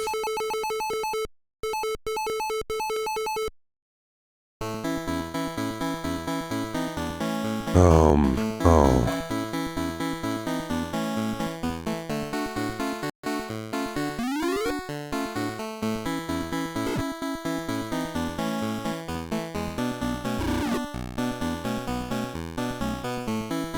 Oh, man.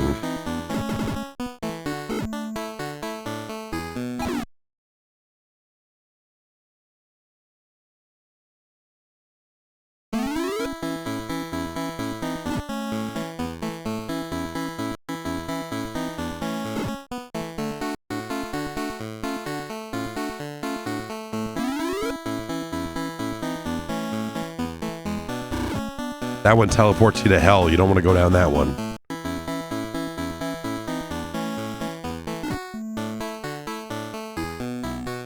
This might be was slightly better than that shitty Portatubin.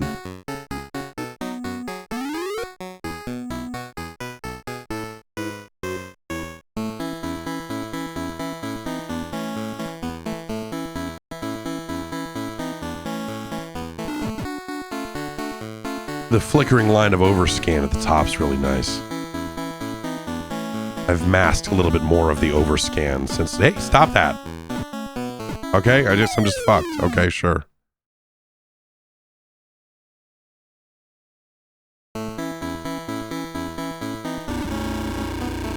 Hey. Like, I have so little control over the speed that it just feels like some of this stuff is unavoidable.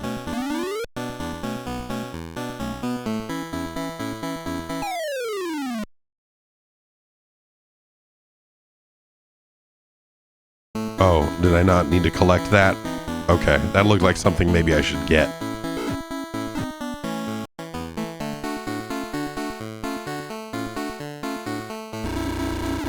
What the fuck?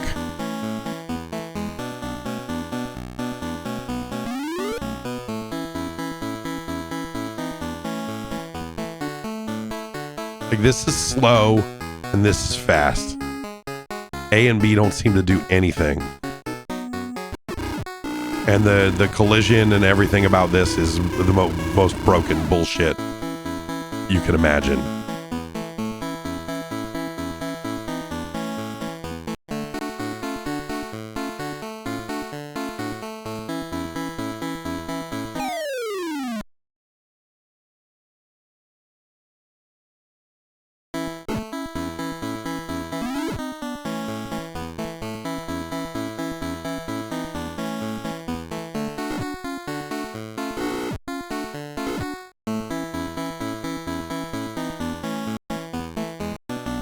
This has to be over soon, right? This has to be like the end of it right here, right? Okay.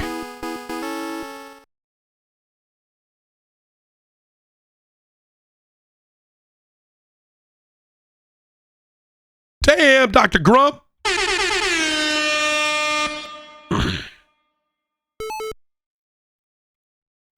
Car course.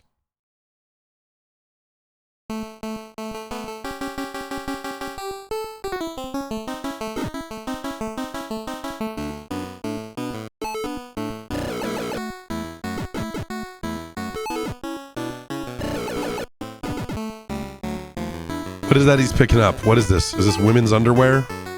Is the animal picking up women's underwear off of the slick track?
I'm having a lot of fun.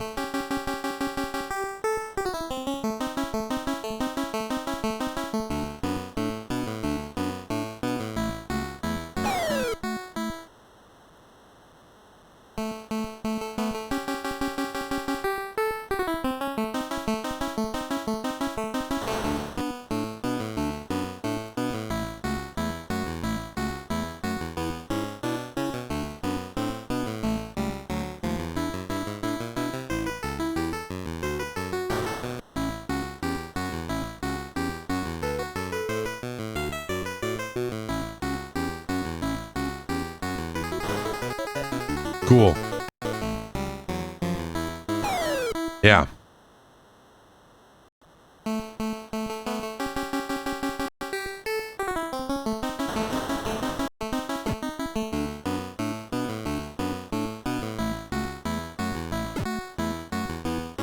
Fuck, dude.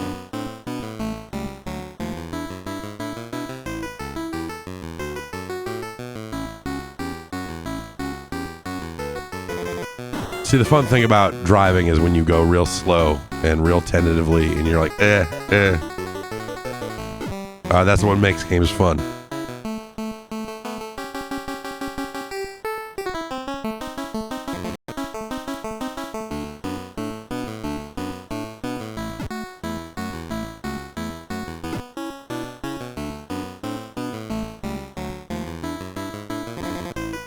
Come on, man.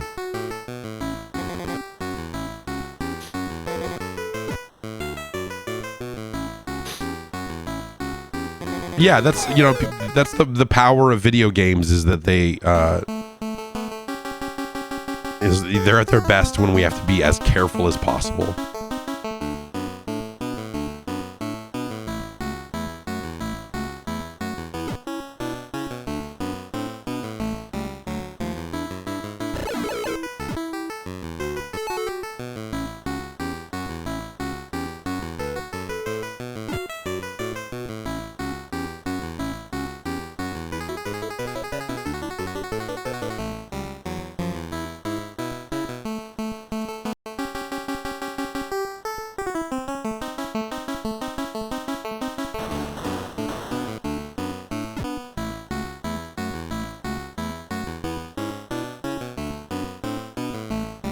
Is this better than Super Mario Brothers Special? No. No, it is not. It's a, this is a separate question, just not really related to the science we're conducting here, but that's a far better game than this. Look at this fucking thing.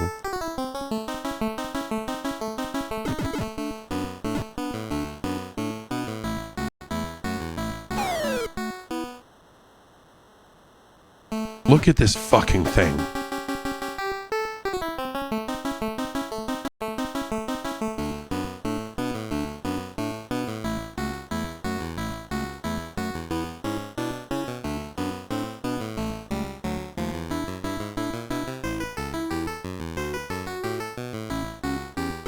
The kids love the Muppets. We've got to get this game for them. They'll love it.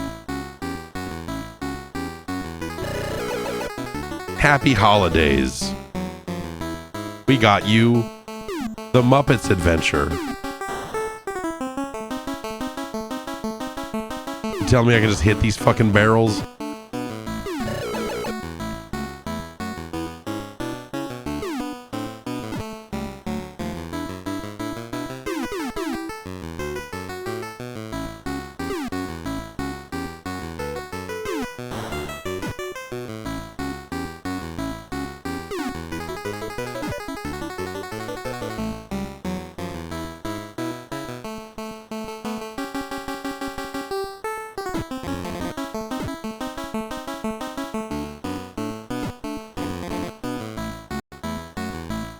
Dude,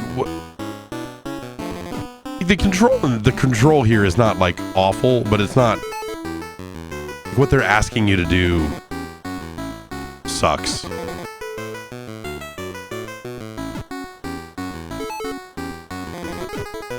Like if this was like a multiplayer race or whatever, and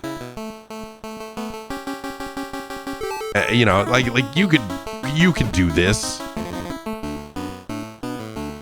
But like this obstacle course thing is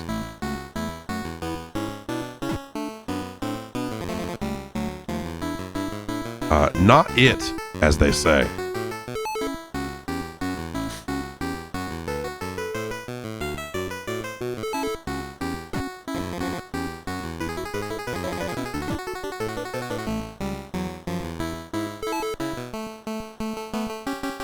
Fucking 2 bombs.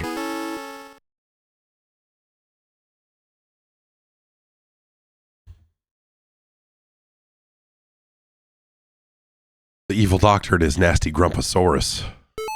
I'm about to become the fucking nasty Grumposaurus after this bullshit. Space ride.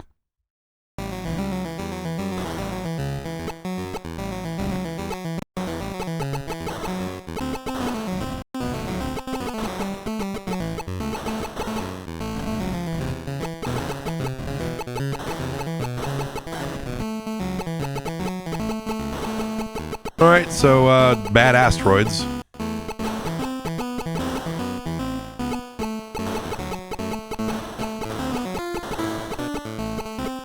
But still probably the best thing in this game so far.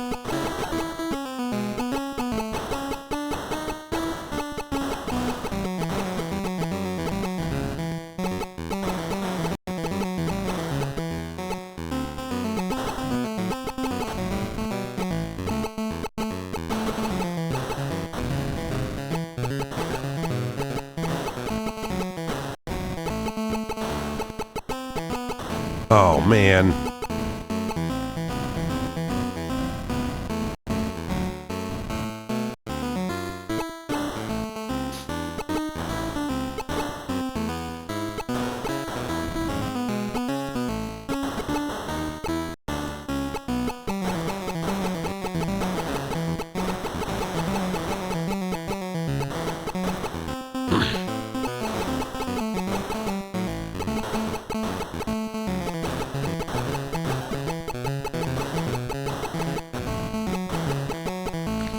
This game could use any audio cues at all.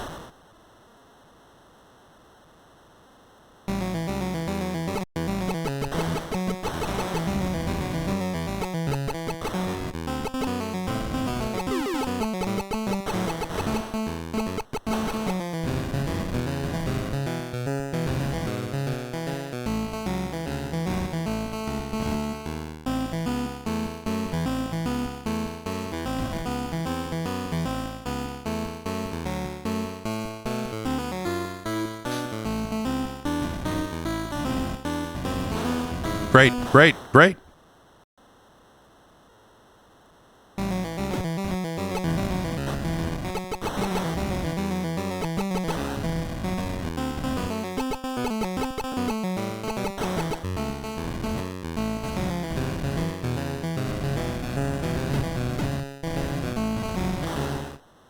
Good.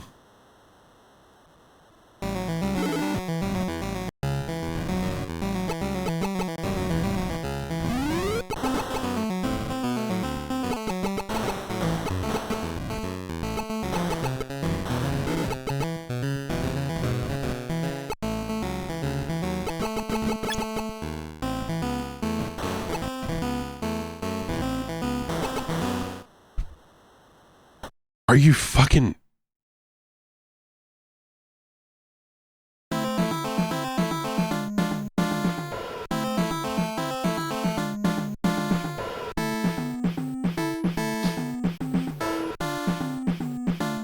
From your friends at Mind's Eye Technology Limited.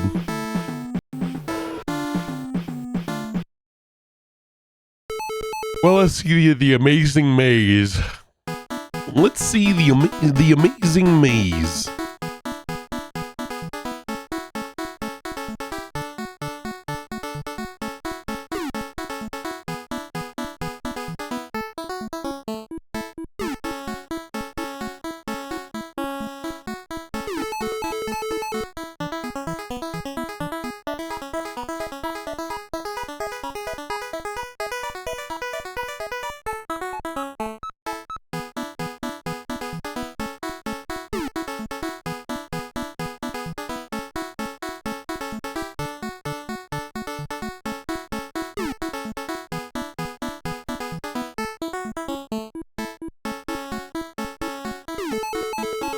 Yay.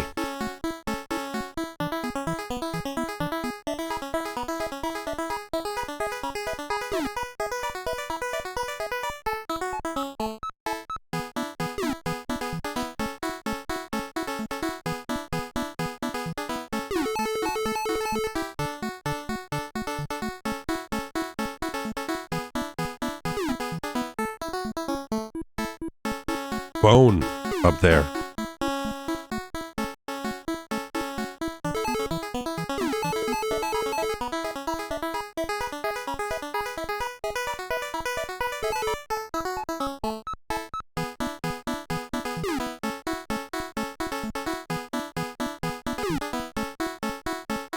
Is it like some kind of elaborate there's no bones in ice cream reference? We'll never know.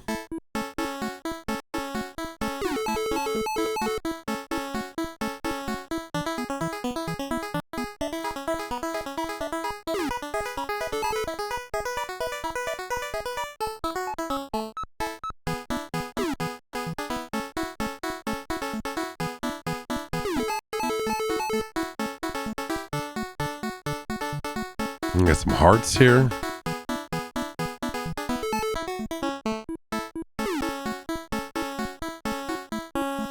And now there are 2 rats.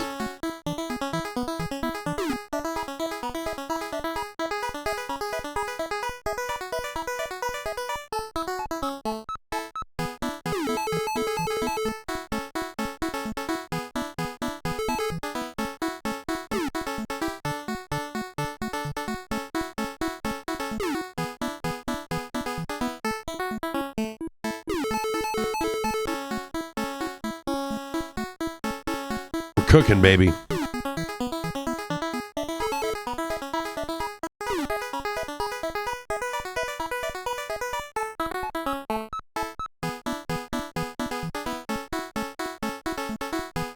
I like how the like 3/4 kind of camera angle thing makes it tricky to see where you can walk.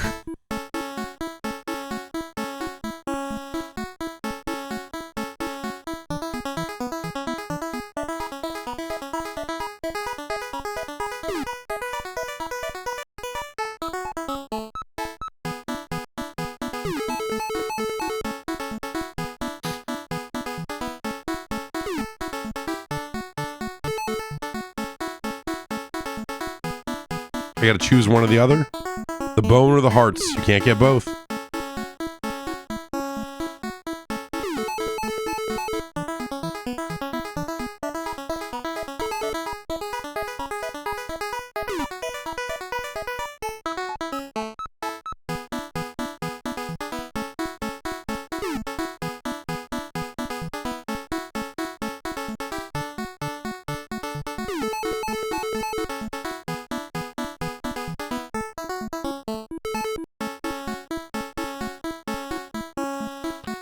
Evil moving candy cane.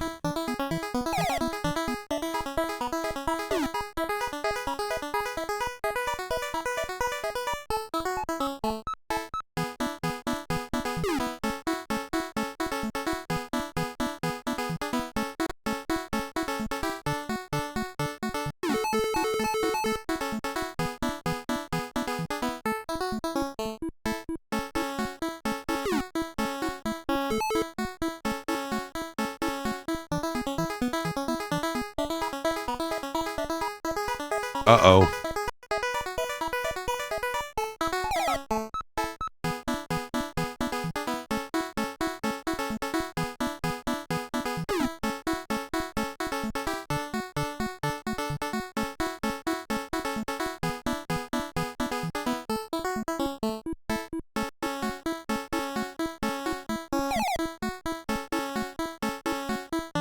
Fucking up.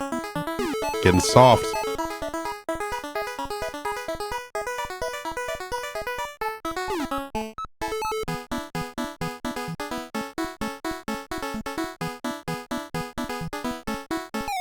Oh, man.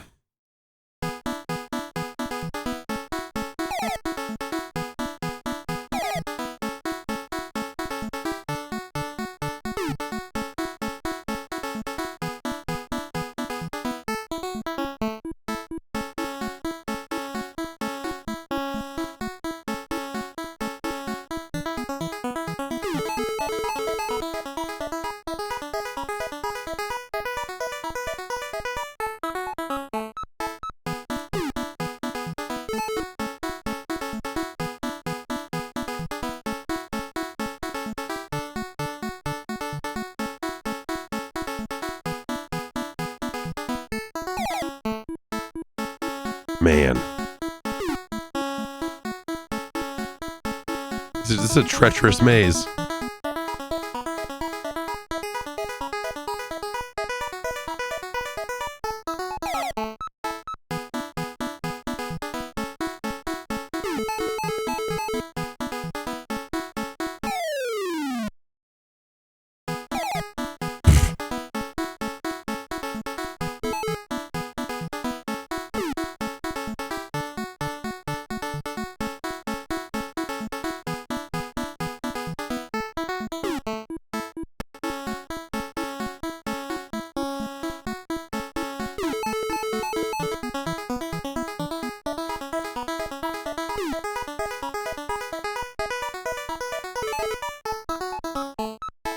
Picking up the hearts gave me no points.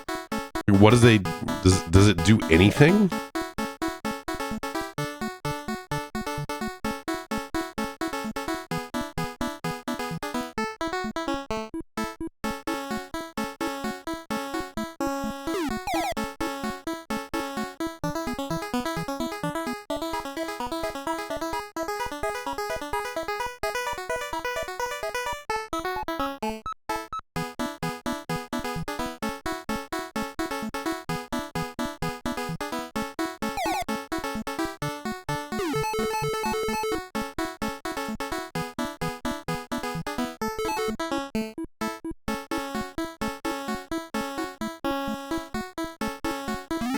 Oh, look at that. I can shoot. This changes everything.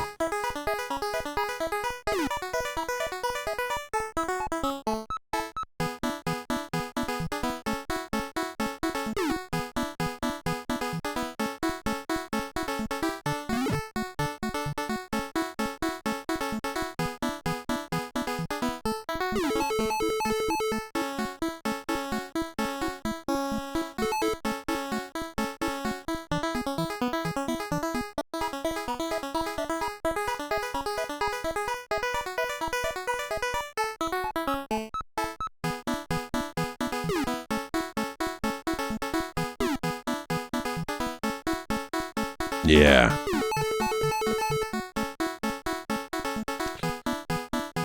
A pretty accurate representation of the Muppets here. I mean, it's, you know.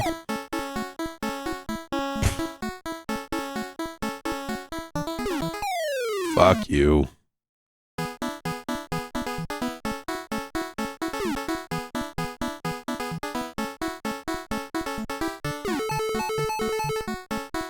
How long? I mean, come on.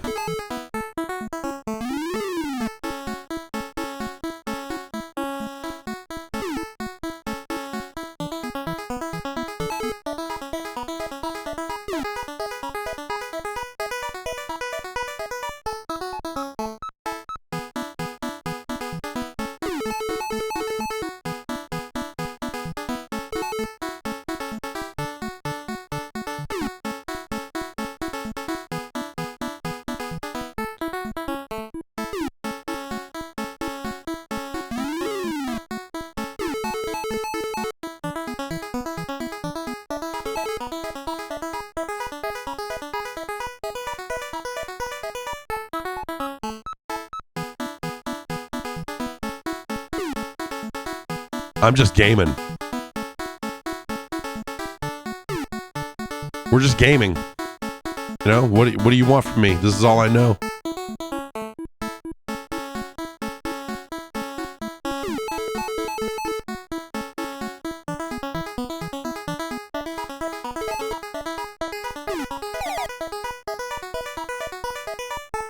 That's insidious. An enemy that looks just like the walls.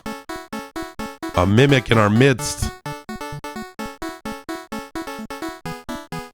And now what? Some kind of evil fucking alligator? What, I got bananas now? Yeah, I'll throw the bananas at you.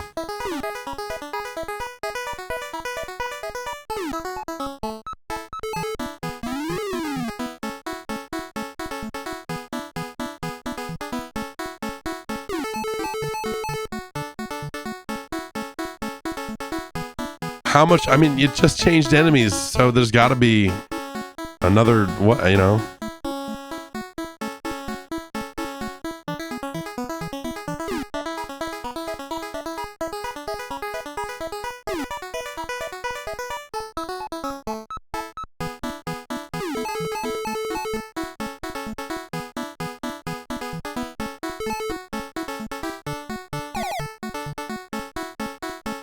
Oh, I could not pick up the object because I was blinking. There's 30 levels of this? Surely I must have played through almost all of them by now, right? Surely this is like the last one.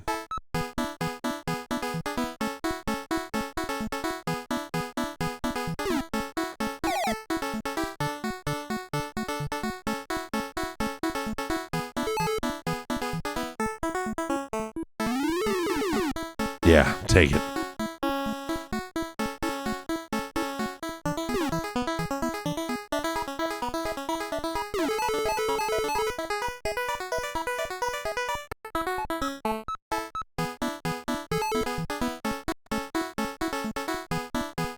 Music just keeps getting better.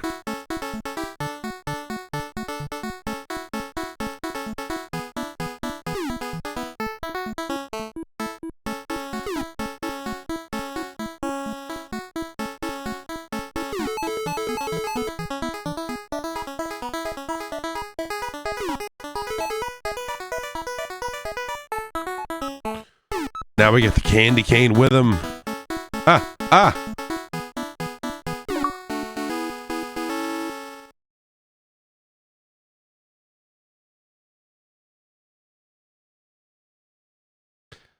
Well, we got all four. We got three of the. I mean,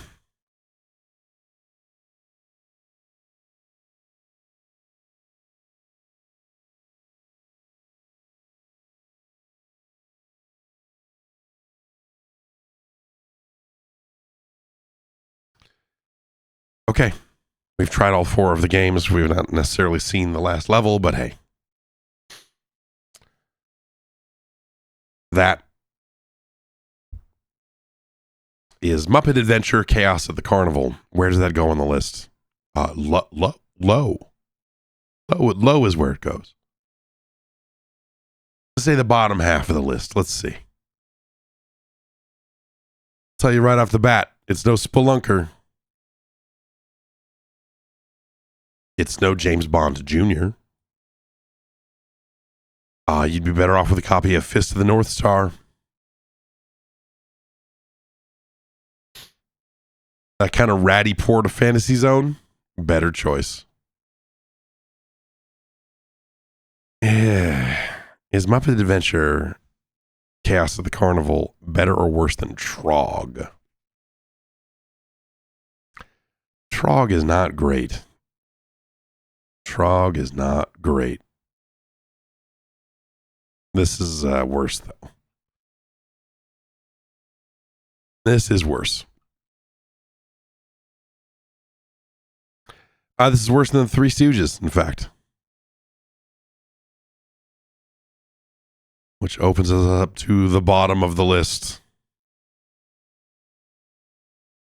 It's worse than Supercars. It's worse than RoboCop 2. Definitely worse than American Gladiators. You'd be better off with Mappy Land. You'd be better off with Tubin. I mean, that's, you know, the Tubin portion of Muppet Adventure might be. No. It's actually, it is worse than Tubin. As much as this is a bad port of Tubin.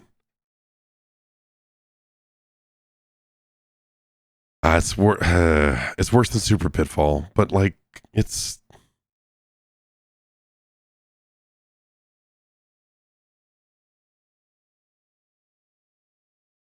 worse than Chiller, but like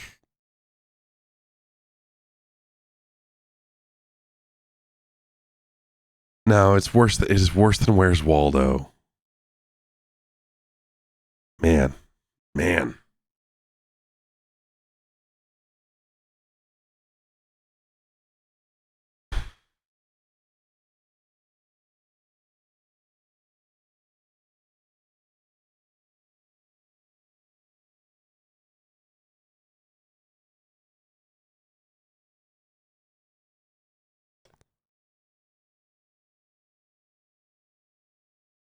It's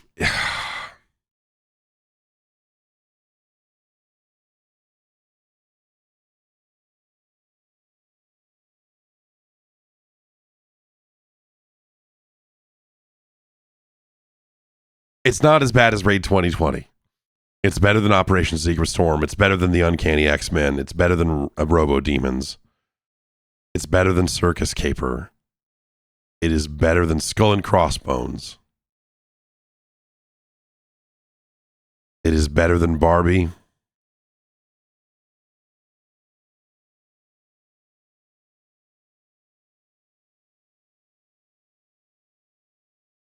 The asteroids thing was not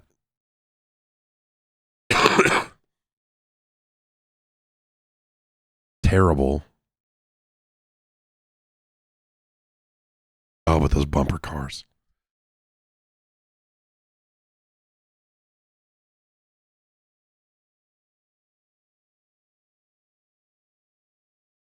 Those bumper cars. It's worse than Athena. It's 362.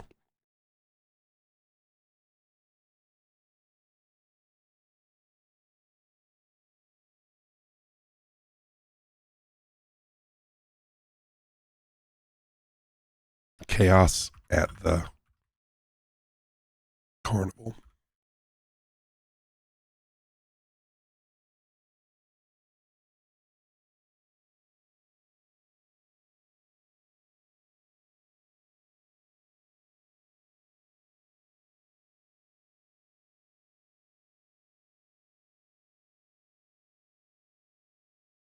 There you have it.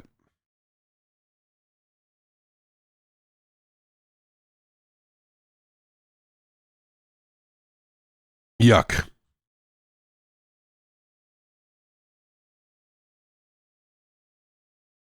And that's going to do it for today.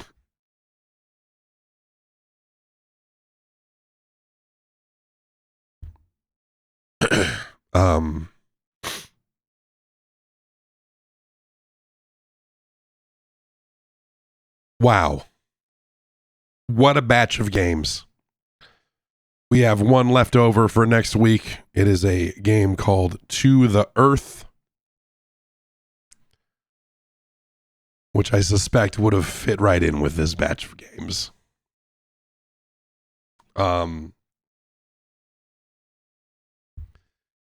As always, patreon.com/Jeff Gerstmann. You can join the advisory panel and you can suggest games.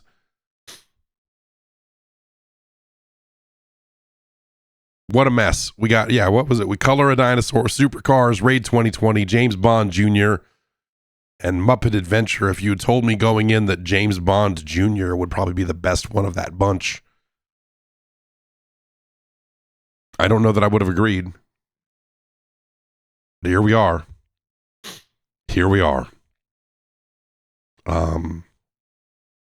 Congratulations, especially to Raid 2020 for its new place at the bottom of our list, number 369, which is just outstanding. I really want to watch a speed run of that game. Oh, I bet it's broken in weird ways too.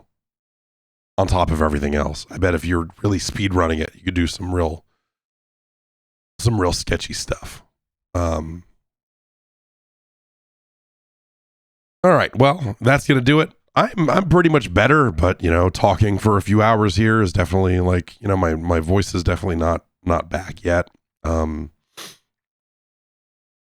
I'm sure after the weekend and stuff, it'll probably be fine because I feel fine today. Today's kind of the first day that I was like, oh, okay, I'm not sick anymore, but still just a little gunky, and my voice is a little funky. Well, we'll be back next week with the podcast, so come on through on Tuesday. And yeah. Wow.